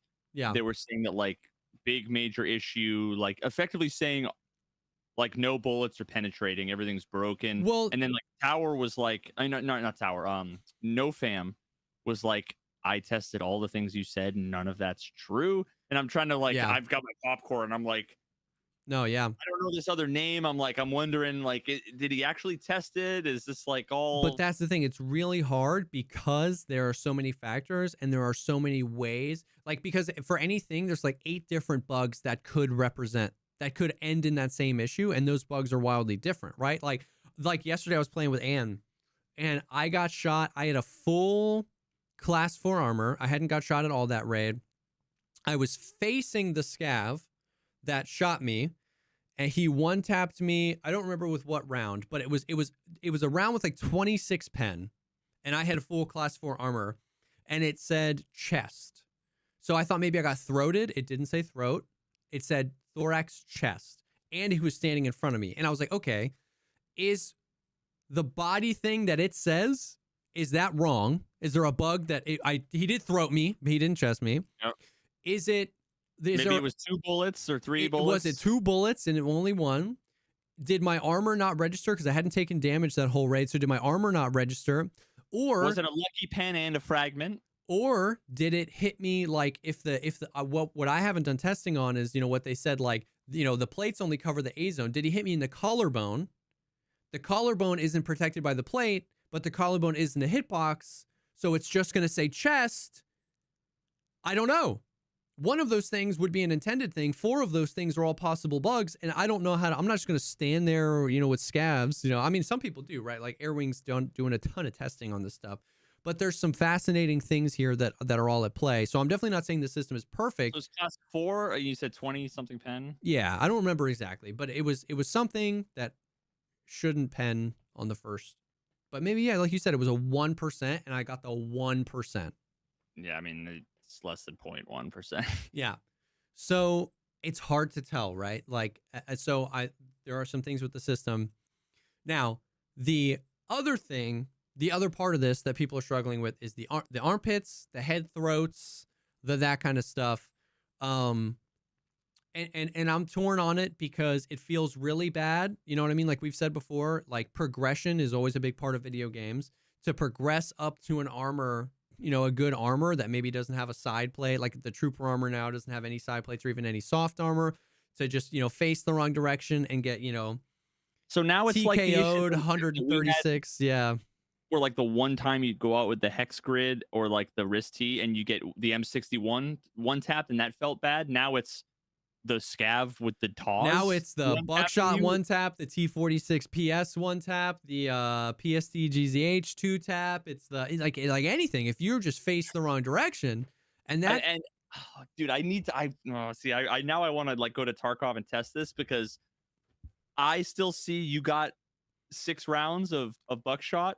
And you've got the guy who's a tank, and no matter what I do, I'm not. But and I wonder, it would be wild to me to hit like the Ford armor guy and see him crumple with a buckshot to like center mass. But that's the thing. Incredible. Is that like you're not wrong? You would shoot that guy 11 times and he wouldn't die. But just like it's a luck thing. It's luck. But that's the thing. That's what I'm saying. Is that like it's just like. Has there been a clip yet of somebody being like, ooh, chat, I'm gonna aim for the armpit. Boom, one shot, dead. Like, is there a clip where it looked skill-based? I don't know. It just seems super luck-based. And to be honest with you, most of the people complaining about dying to armpit hitboxes, it's to scavs. Because scavs just have, as the crow flies, like, it's just, their vision is just like, bop, bop, bop, bop, bop. Whereas a PMC has freaking margin of error. If I see a dude and I swing, I'm going to maybe overswing, start my shot, and then I'm having to correct. A scav's like, and then it's just the dice roll. Does he hit? Where does he hit? And if 8% of the time he hits you in the throat and you play 10 raids, like you're just going to die to a throat shot every 10 raids. So like, I feel like the throat and the armpit, if those are, so is the armpit, like, is there something particular about that? Is the armpit just thorax through a hole where there's no like the thing that never existed, the killer helmet? Yes, it is that. It's 85 damage to your armpit and you're dead. It's your thorax. I want to know how. I need someone to paint on a PMC, like show me on the doll where killer touched you in your armpit. Yeah, because dude, let me send you this. Let me send you this. Because when I'm running around and I'm spraying with the AKS 7.4 with like T ammo against the wristy boys in arena, and I see this whole thing. Yeah, I'm thinking like, oh my god, maybe I can drop them. Yeah, which sucks for them. It's good for me. Like everything is always bad when it's you. Which is like the worst part.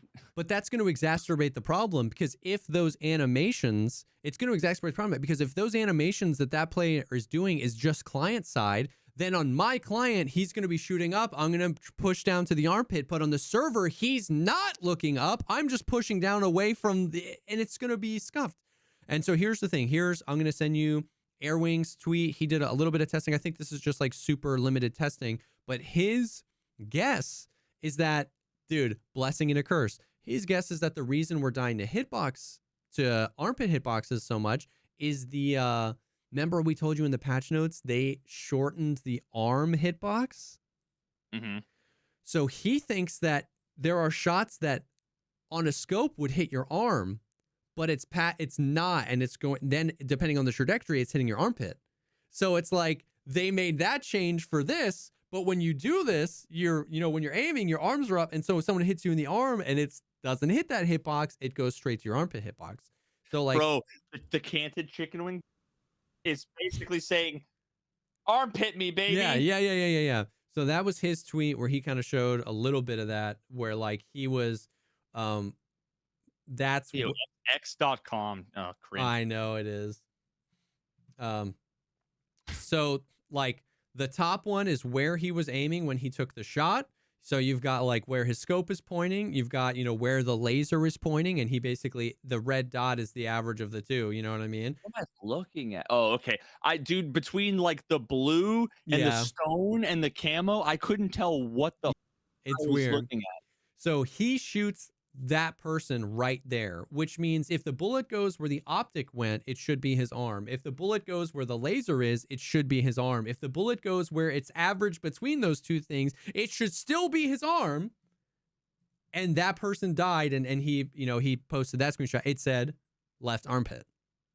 So he was like, hey, I haven't done a whole lot of testing here, but my guess is potentially the shrinking of the arm hitbox could potentially be playing a factor into the just shots. Looking at that, and it's too many plugs and wires away for showing. I'll put the tweet in the chat. But looking at that, my initial reaction is that red dot is too high. It should go down like 1.5 mil dots, like to the where it would be like 6.5. Yeah, because of height over bore, not because of the laser dot. Like I see if how far away is this person? I don't know. I wasn't there for the testing. I only saw the tweet. Oh, it looks like he's in construction. He's probably not super far. Yeah, there's a good chance it literally was like it would have gone through like the flap of his shirt kind of thing. Yeah, or maybe it's not quite as drastic. Like, yeah, I don't think, and I think he was even saying, Airwing is just that's absolutely like plausible. It's somewhere in the average of all of this. Yeah, or it's a bug. So that's the thing. It's always the fucking or it's just a huge bug. So it's hard to interpret what's happening, but what is not hard to interpret is that it feels bad to die to an armpit shot or a throat shot, and that's okay. I'm not saying we need to get rid of those, because it's always felt bad to die to head eyes, right? Like, since you started Tarkov in 2017, it sucked sometimes when you brought in the Fast MT and the Zabralo and the Meta M4 and the dude Makarov'd you in the face. It's always felt bad, and that bad feeling is part of what makes Tarkov good. So I'm not saying, but that bad feeling introduced with, I don't know. Here's the difference. You bring in the Fast MT, you bring in the Zabralo, you bring in the M4, and you're staring at a guy and he shoots you in the face and the game says head eyes. You go, that sucks, but I understand it. Mm-hmm. What doesn't feel good is left thorax, he was on my right side. What? Or literal, it'll say I died to your butt hitbox. There's a butt cheek hitbox now when the guy was in front of you.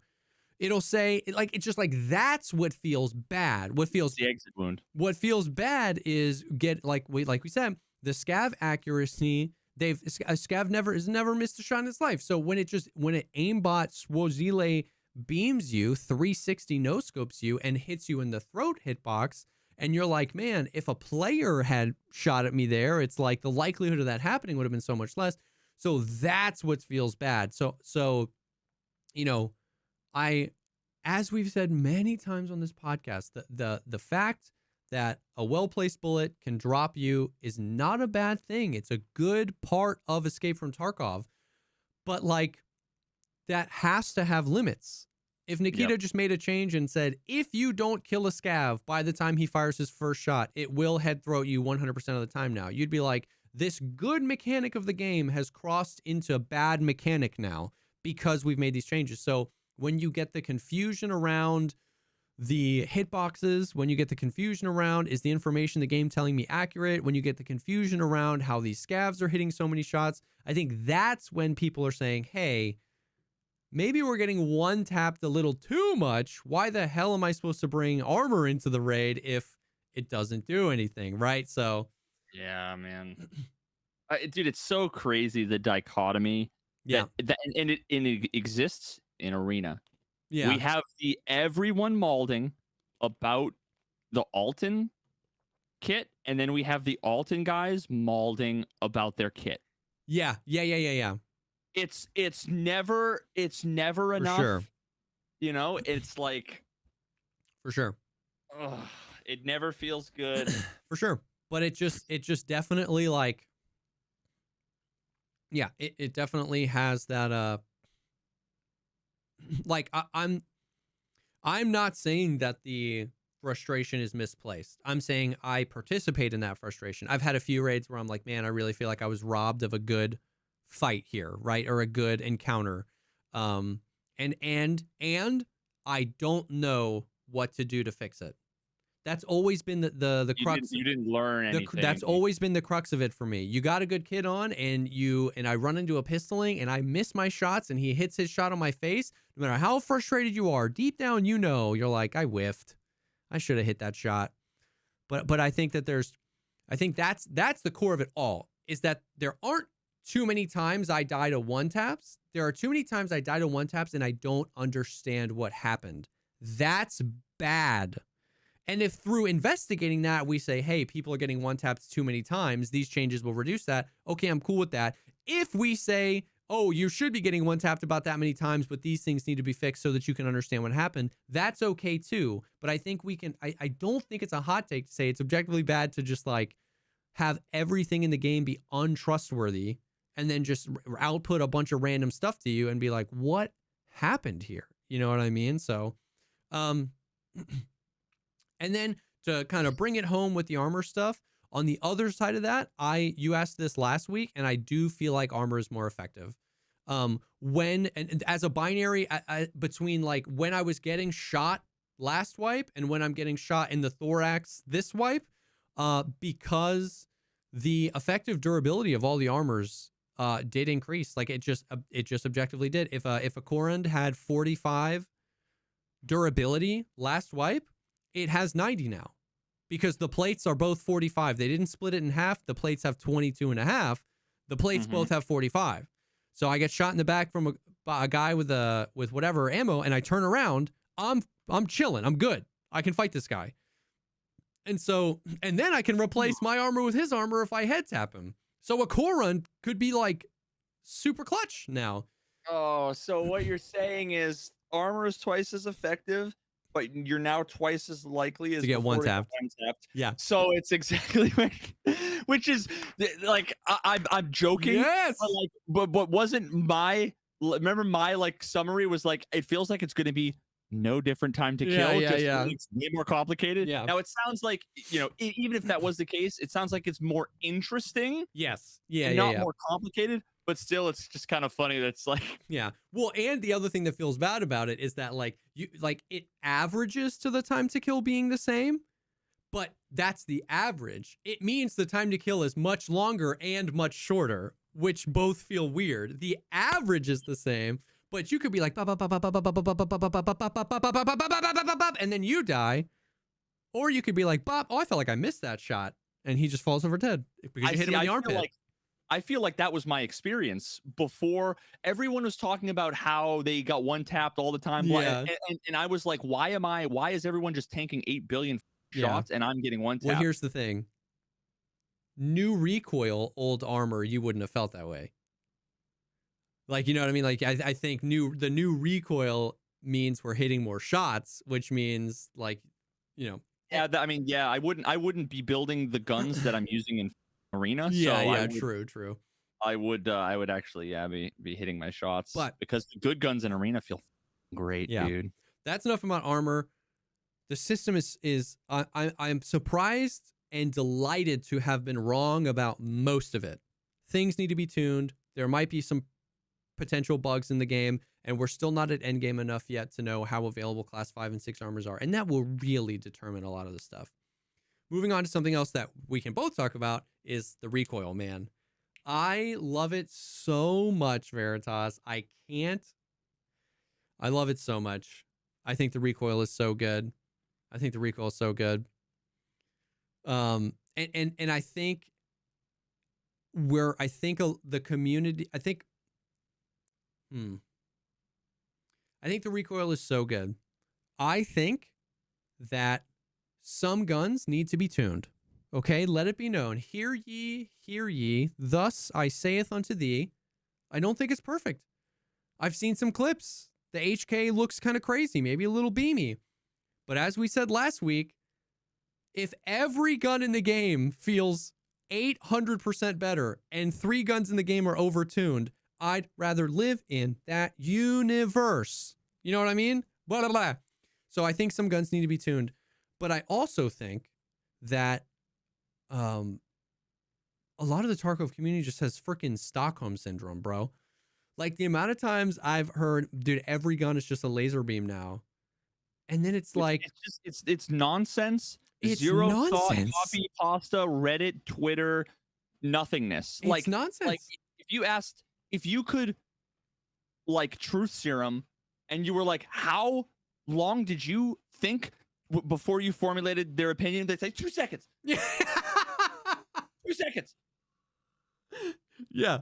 And I've spent 2 months of my life thinking about this all day, every day.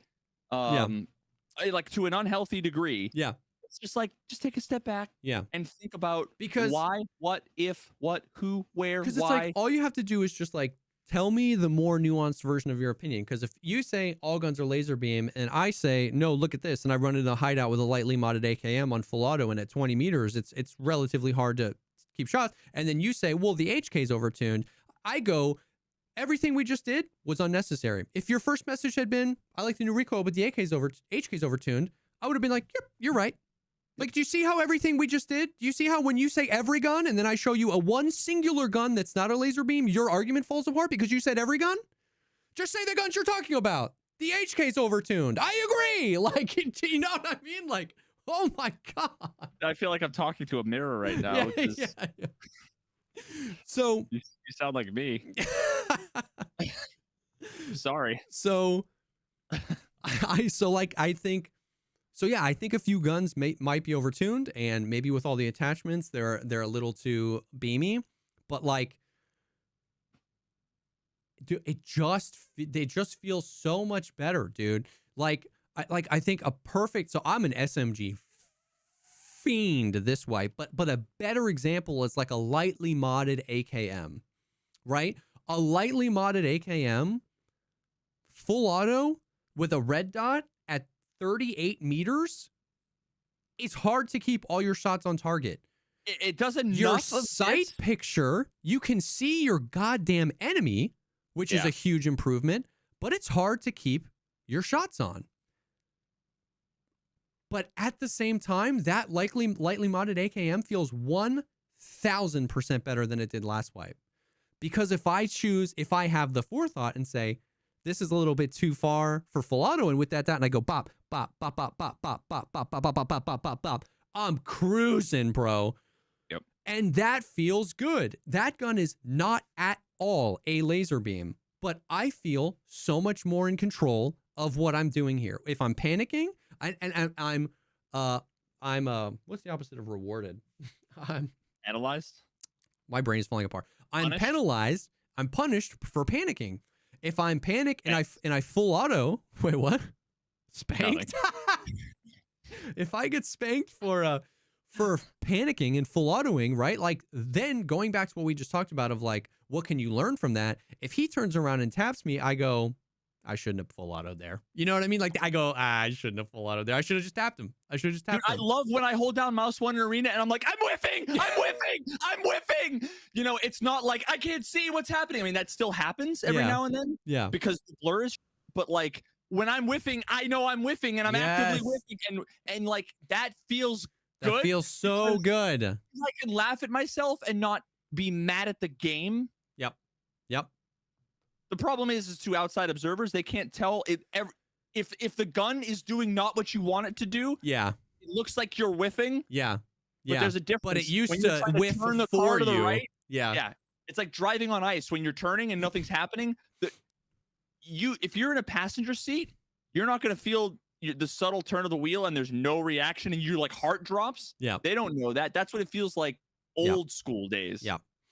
So like, dude, it feels so good. Lightly modded M4s, lightly modded AKs, lightly modded like bigger guns, SMGs, bro. I am going to be an SMG fiend.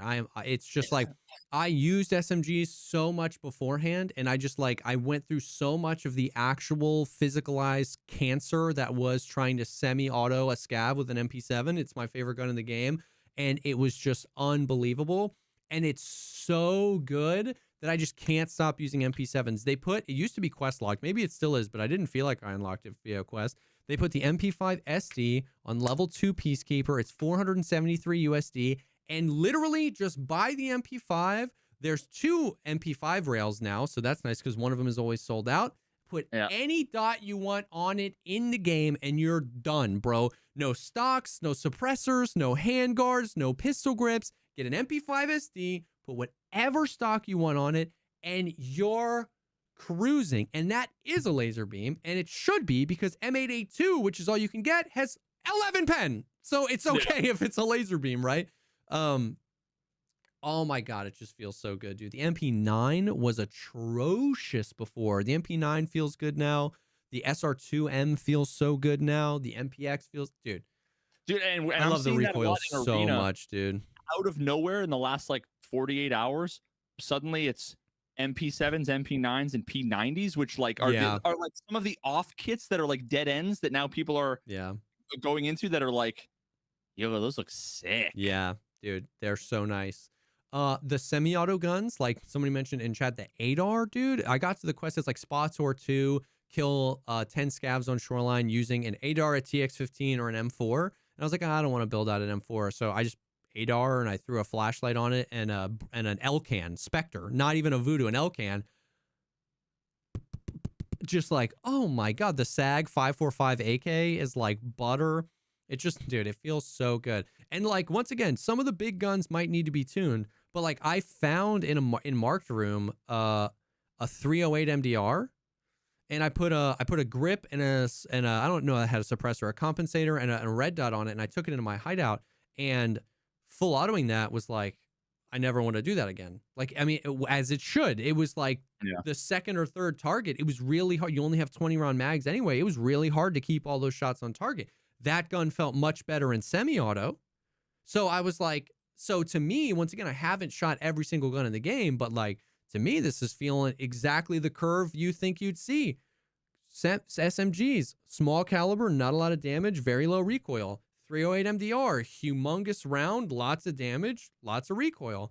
Intuitive is the word you're looking for, ladies and gentlemen. You know what I mean? So feels great. Seen a lot of AUGs, a lot of G36s, build variety, dude. And here's the thing. Maybe you're right. If you're a hater, if you're a little gremlin, if you're typing away furiously right now, maybe endgame this wipe will be 4 guns again. Maybe it'll be Mutant RD704, HK, M4.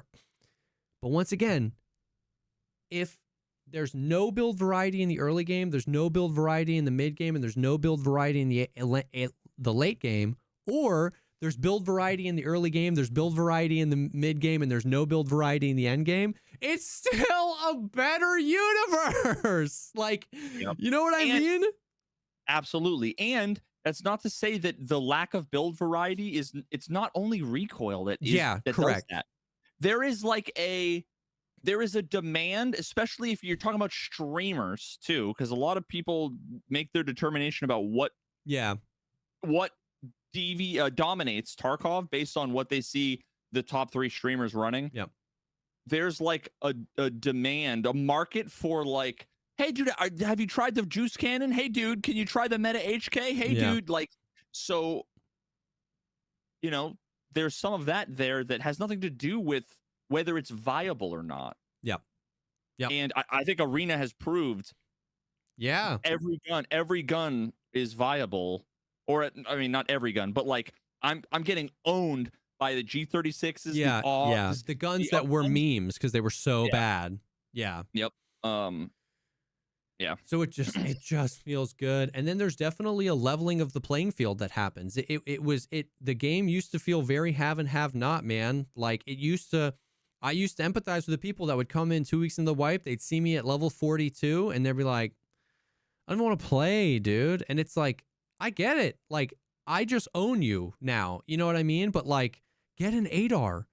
And what we're about to talk about is the ammo changes. Get an ADAR. you might find a 120 round box of 55A1. Like, you can own me now. Like, the playing field has leveled a little bit. Of course, that doesn't mean that anybody can get any kill with any gun. It doesn't mean gear doesn't matter, and it doesn't mean skill doesn't matter. But it moved that needle for sure. Yep. It moved that needle. You know what I mean? The G36s and the AUGs were the guns you could get at level 1 and 2 Peacekeeper, and they were never used because they were so bad. But now you use an AUG against my modded M4, you might win. And you bought that AUG for a whole lot less than I built my M4 for. You know what I mean? So it's just like I'd love to see a universe where the meta this wipe was unmodded guns, G36s and AUGs that, you don't, you know what I mean? Like, maybe the pendulum swings too far the other way. Hey, whatever, man. Like, dude, my favorite videos of mine were rolling through factory and labs with an RSAS. Yeah. Shorty loud RSAS with the tan M-bus iron sight. Oh, and just filling up thick item cases in labs, running an iron sight RSAS, just going and just taking down raiders and competing with thick boys. Yep.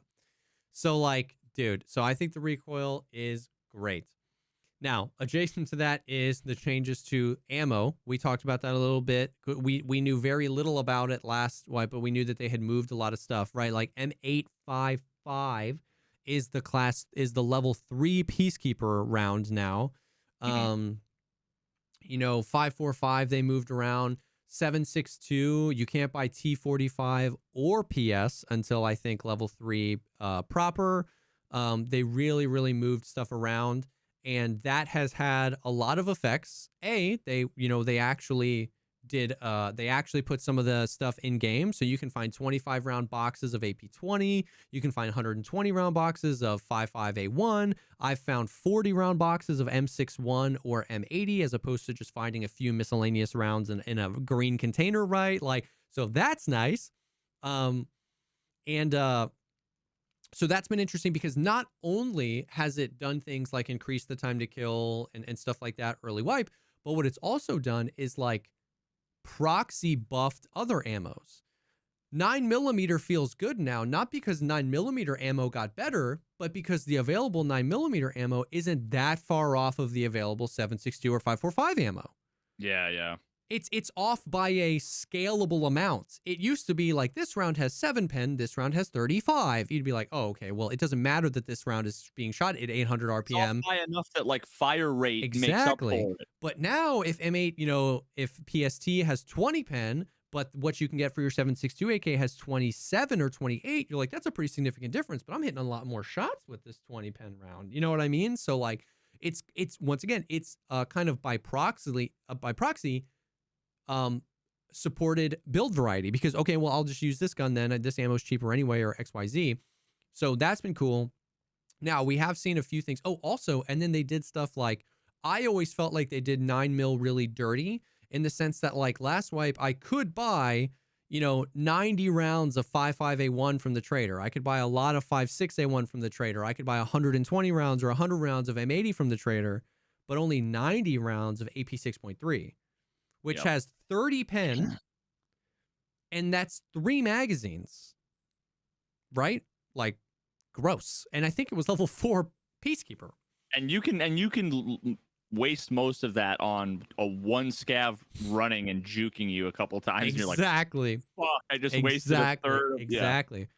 Now, you can't buy 5.5A1 from the trader. You can't buy, BP from the trader. But now at level 3 Peacekeeper, you can buy 210 rounds of AP 6.3.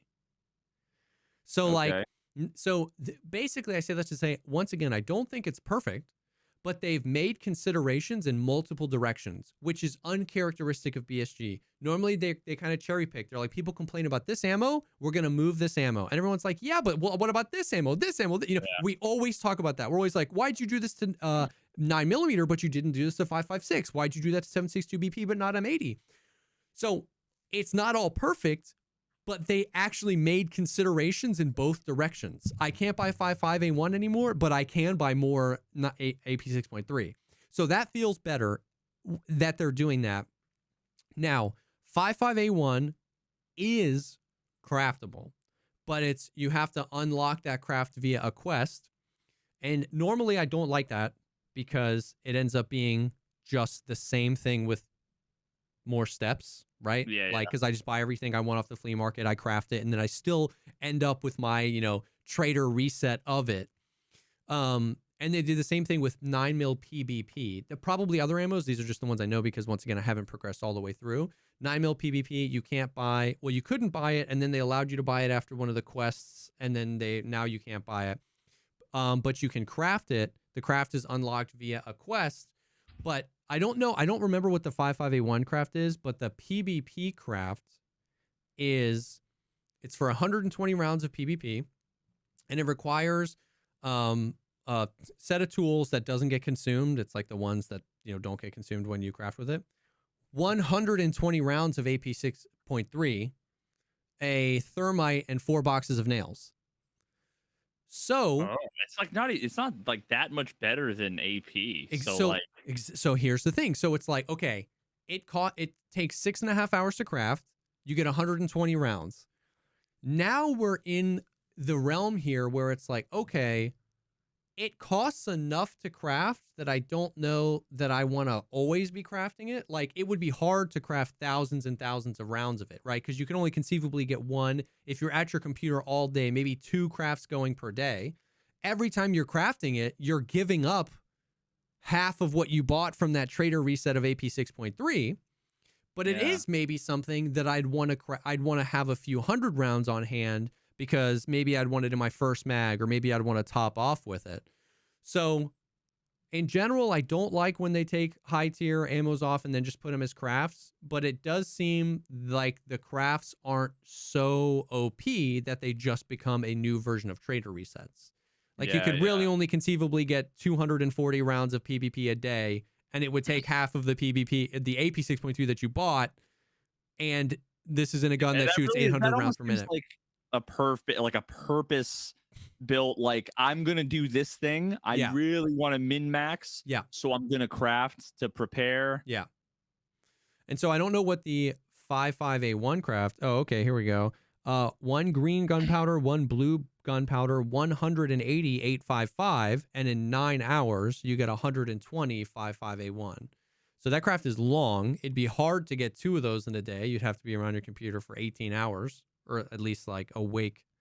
And 855 is like expensive now. I guess it's not that. Once you get to level, I think 3, it's like $2 a round, so that's not bad. But that is also not a craft that's like, I don't know. I still don't like it. I'm not justifying it. I in general, I'm not like, how I feel about this is a conflict of game design. It's, in my opinion, objectively cool and immersive and fits the aesthetic of this wasteland to craft the good ammo, to find the things. But the detriments of the flea market, meaning I'm never worried about finding that green gunpowder, right? I just buy everything I need, and the 855, the 2 gunpowders, and the feeling of like, okay, well, in order to get that craft, you have to do a high level quest, which means casual players don't get the opportunity to do that craft, and you know what I mean? So I don't know. I definitely don't think it's a perfect system, but once again, what I can say is they've at least made considerations. They made these crafts longer. They made them more expensive. So they're at least making considerations. Maybe they're not the considerations I would make, but at least we're moving. You know what I mean? Yeah. So it'll be really interesting to see what happens towards the end of the wipe. Some things I think are just gone. Like 762 BP. I don't think that unlock a quest. I don't think you can craft that. I don't think you can buy it. Like, it's just gone. But you can find it in raid. And so it'll be interesting to see how the ammo economy changes. What about like the MAI AP? Same. Yeah, I found that, but I haven't seen any way to reliably get it.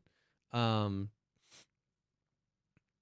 I've always thought more things like Sturman stashes and stuff should be in the game, where like, I don't necessarily want Sturman to have the best ammo in the game, because when he shoots me once, he hits me 3 times, and that's kind of lame. And a way to have him have that ammo without having him have that ammo is he's got a stash, and you've got a chance to find good ammo in the stash, right? And if all of the bosses all spawned with a key on them that opens something somewhere on the map, well, then you're incentivizing engaging with, the video game to then go searching for the thing. Or like we've said many, many, many, many times before, reserve. A lot of those locked rooms should have chances to spawn good ammo because it's a goddamn military base, and, shoreline, spawn more meds and stuff like that, like contextual stuff. That'd be kind of cool, but I don't know. At least they're moving in a, I guess, kind of the right direction. Vaulting is unironically my favorite change of the wipe, even almost as much as better than the recoil. It's just completely changed how I traverse the video game. It's the best. Oh, yeah. It's the best. I haven't even thought about. I literally only played Shoreline a few times and like the new map. So I never really vaulted much.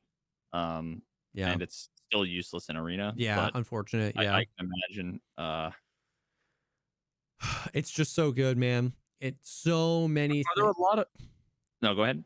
So many things that you can't jump over, even with elite strength. A level 1 PMC can traverse now. And that feels good to me. I hated that. I've always hated how reliant movement was on strength and endurance. I still say, in a universe where Jesse's president of BSG, I still say that whatever stats you have at level 30 strength and 30 endurance, that's level 1 now. And getting to, instead of 1 to 50, it's 30 becomes 1, and now the space between 30 and 50 is 1 and 50. Sure, you want to level strength and endurance, cool. The more you play, the higher you can jump, cool. The delta is too damn big. But as a way that felt good, a way that's given me that feeling is vaulting, because not only can I climb up onto things, I can vault over things, and because those things take hand stamina, I have a perception of having higher endurance. Because if I run my full stamina bar out and jump over 2 things, 48% of my stamina was consumed by those 2 jumps. Yep. Now, if I'm running and I vault over 2 things, that only took hand stamina. So there's a perception of higher strength and higher endurance because I can get over more things and I can run farther. I still want there to be less reliant on skills, but I'm not present. Dude, it's so funny how I have level 3 endurance, level 1 strength. I'm level 41 in arena. And at no point have I once thought about endurance or strength. Yeah. I've never run out of endurance. Yeah.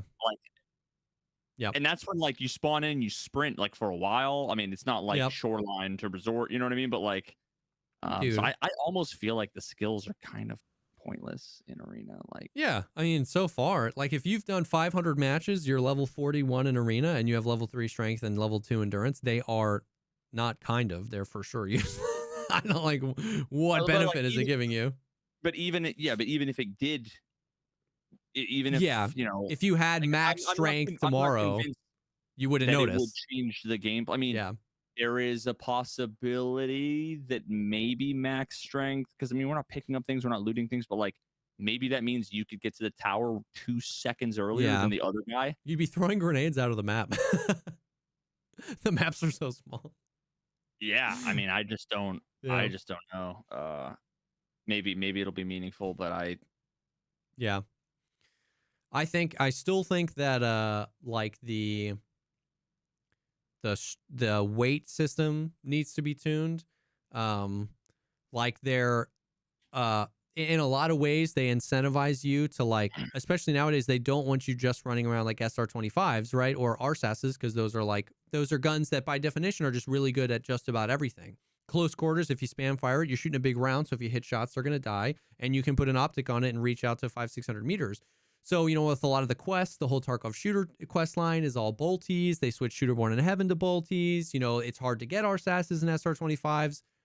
But running a PP19 in a Mosin means if I pick up a feather, I'm overweight and I'm huffing and puffing the rest of the raid. So it's this goes back to the conflict of design. What are you trying to do? Are you trying to make a really immersive RPG where you're like, man, back when I had level 1 strength, I couldn't wield this sword, and now that I have 50 strength? Or are you trying to make an immersive, intuitive experience because I feel like I could carry a Mosin and a PP19, and then I brought a backpack in. I'm not going to put anything in it if I'm too heavy already. You know what I mean? So I still think some of that needs to be adjusted, but like overall, it's been net positive, huge W for movement as a result of vaulting. And I just am so surprised with how well it's implemented. Once you understand it, once you get some of the quirks of like, okay, you can't climb onto a thing in a full sprint. So when you're sprinting up to a ledge, you got to back off your sprint right as you're approaching it, and then you hold your vault key and you seamlessly climb it. If your these are the weird, specific, arbitrary movement skills that Tarkov players have. Yeah. How the WASD circular, all that like doesn't translate to any other game. Yeah. But yeah. If you're gonna vault over something like a fence, keep your sprint. You'll vault right over it. I pulled my vault key off spacebar. We talked about this last week. So now my jump has no input delay. I'm not going to vault when I'm trying to jump. I'm not going to jump when I'm trying to vault. It all happens how I want it to happen. And it's really fluid. Very rarely am I like running into something being like, oh, I'm trying to vault. Okay, I get up it. I was doing that a lot day one, but like now it's like, man, you can really learn this system. And I'm going to do that now. You have it set to V, right? Yeah, I was at the V, and then you go back to your jump and put it on press instead of release. Yeah, jump, space, release. Yeah.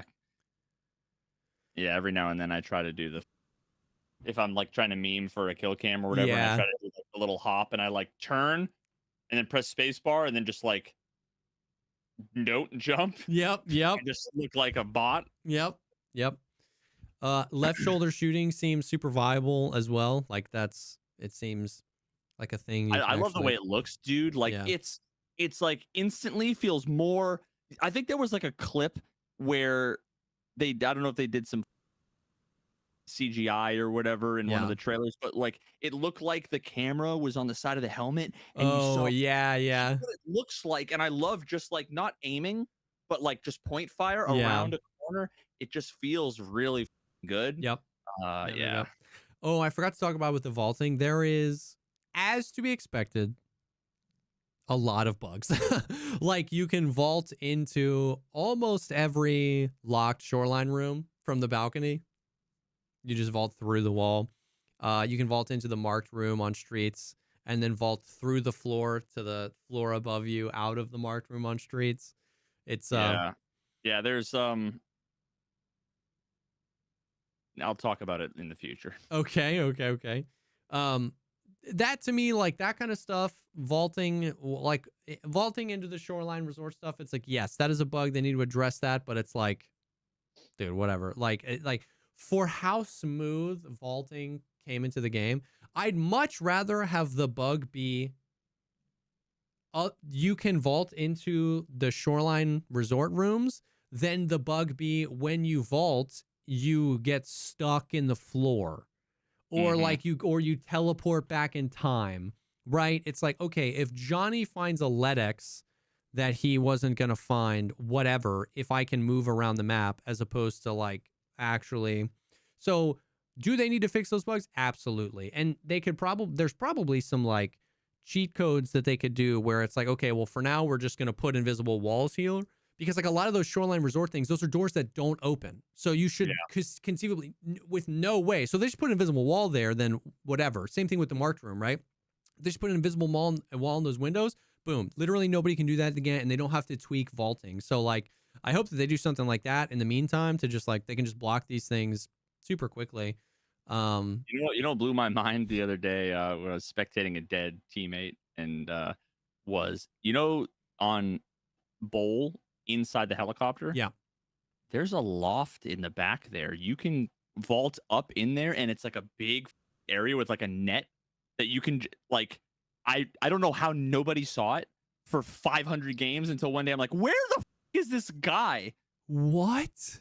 And I've never seen anybody there. I've tried to get up there and I can't. I'm sure there's like a specific. Yeah. But that's there's literally crazy. It's clear as day. Like if you were in there and you just look. I can't picture it. Yeah. There's a bunch of boxes, and then there's like a full-on. There's some way to get up there, and that's but I remember so funny, dude. It's one of those things that's going to be like a one-and-done spot where, you're like holding in the heli. The guy comes in, clears, doesn't see anything, and you kill him, and it'll be like, what the? Yep. And then everyone will start there again looking for the rest up. of the match. Yeah. That's super funny. But yeah, I mean, ultimately, I think that's pretty much it. I mean, that the patch feels really good. The everything, yeah, just like there are bugs, there are frustrations, there are things that need to be addressed, but like, you know, a buddy texted me a joke, and the core of the joke was you can tell the health of the Tarkov community about what they're arguing about, and it's like we're all arguing, but like the stuff we're arguing about makes me smile. You know what I mean? It's like there's been some rough times in Tarkov, and we're always gonna be arguing, but it's like, dude, I'll take this. So it's not as good. It's not as good as when the biggest problem the game faced was hatchlings. Yeah, that was the biggest. That was the cancer ruining the game. Yeah, those were the days. But now, I think I think everything's in a. I don't want to say it's in a good place. Like we can. Yeah, there's still work. I don't want to leave it. Yeah, but it was. But we're on a massive upward trajectory. That could at any point completely dive bomb, as it has before. If Nikita's like, we heard your feedback from 17 Reddit posts, and we've nerfed the recoil, and then it feels like dog shit again. Yeah, you know. But yeah, but we'll so yeah, definitely upward trajectory. I'm definitely in that spot though where like I really just hate questing and leveling up. You know what I mean? So like I'm just kind of like sludging through, just gonna get enough done to get max traders and like get some unlocks that I want. Like, and I don't even think I'm gonna go for Lightkeeper this wipe. It's just like I just want to get to the point where I'm like playing the game, you know what I mean, and having fun and enjoying it. So, and I'm super excited for that. Oh, last thing, bro, the BTR on streets is the coolest thing ever, dude. By the way, like, I mean, I've heard nothing but good stuff. I think I told you about how like I was a scav and I found a quest item and I found 50,000 rubles and then we took it. We took it over. Okay, the only negative experience I've had is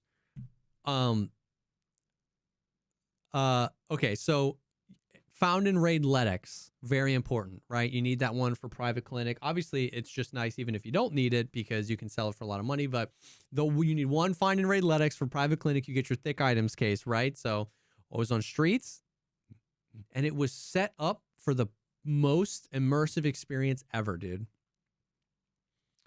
I was on streets, I find a Ledex in a just med box. Boom. Oh, dude, throw it in my gamma container. I'm like, yo, this is sick. I need this Ledex. I need this Ledex. I need this Ledex. We hear it. We're like, yo, let's get the BTR. Take it, pay for it to get it out. I was like, oh, sick. So we're like, where is it? So we run over there and we find it. So it sits for a certain amount of time, like a minute. And no matter what happens, when that countdown goes down, it's leaving. So we get there. I'm like, yo, this is sick. I get in and I'm scrolling through the menus and it just kicks me out and it drives away. We just got there late. And I was like, no. And so we're like, all right, fine. Ice cream. Yeah.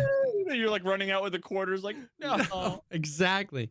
So we were like, Vel's like, we'll go loot over this and then we'll go find it at its next stop. And I was like, okay. So then we killed some scavs. We looted it. And then we were like, oh, there it is. So I ran up.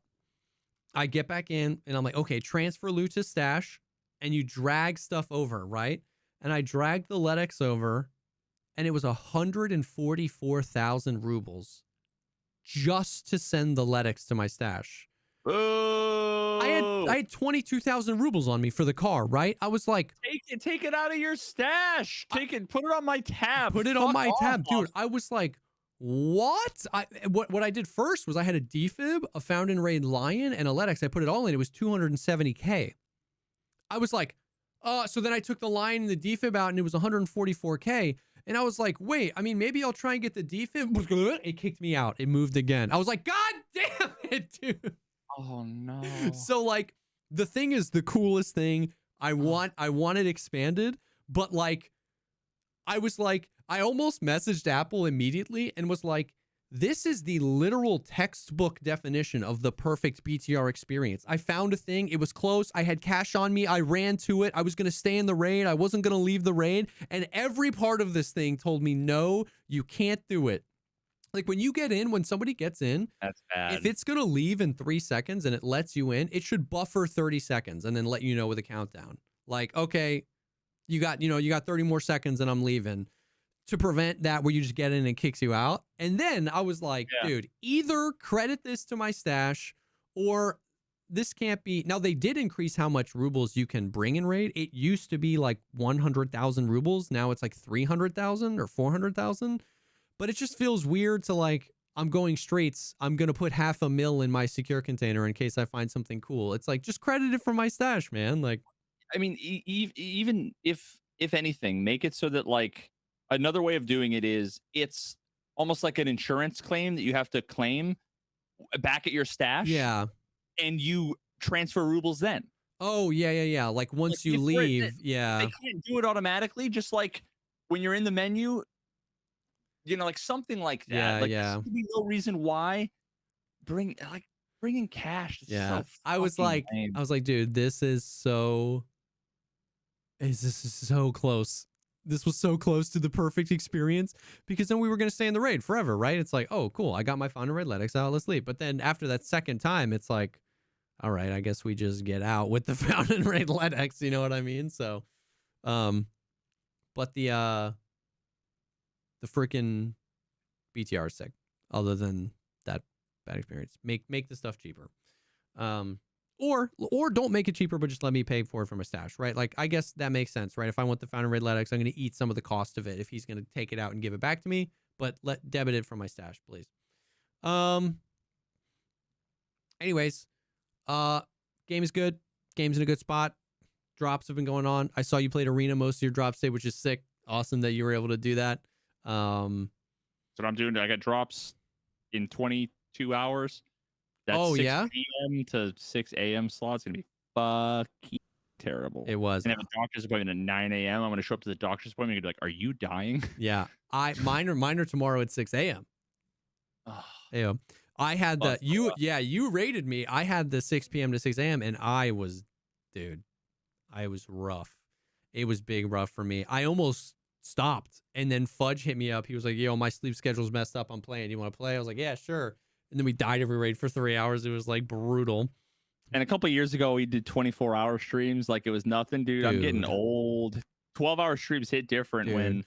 Well, 12-hour streams going through the night. I'm such a baby when it comes to sleep, man. Like, I'm stressing about having to wake up at 5 a.m. to go live tomorrow. Like, I am such a baby. I did an 18-hour stream the day Arena dropped. I did an 18-hour stream the day the Wipe dropped. Like, it's not a problem. It's just, am I doing it during normal human hours, or am I attempting to just magically be nocturnal all of a sudden? That's if you up for us all like 48 after 100%. 100%. So, but yeah.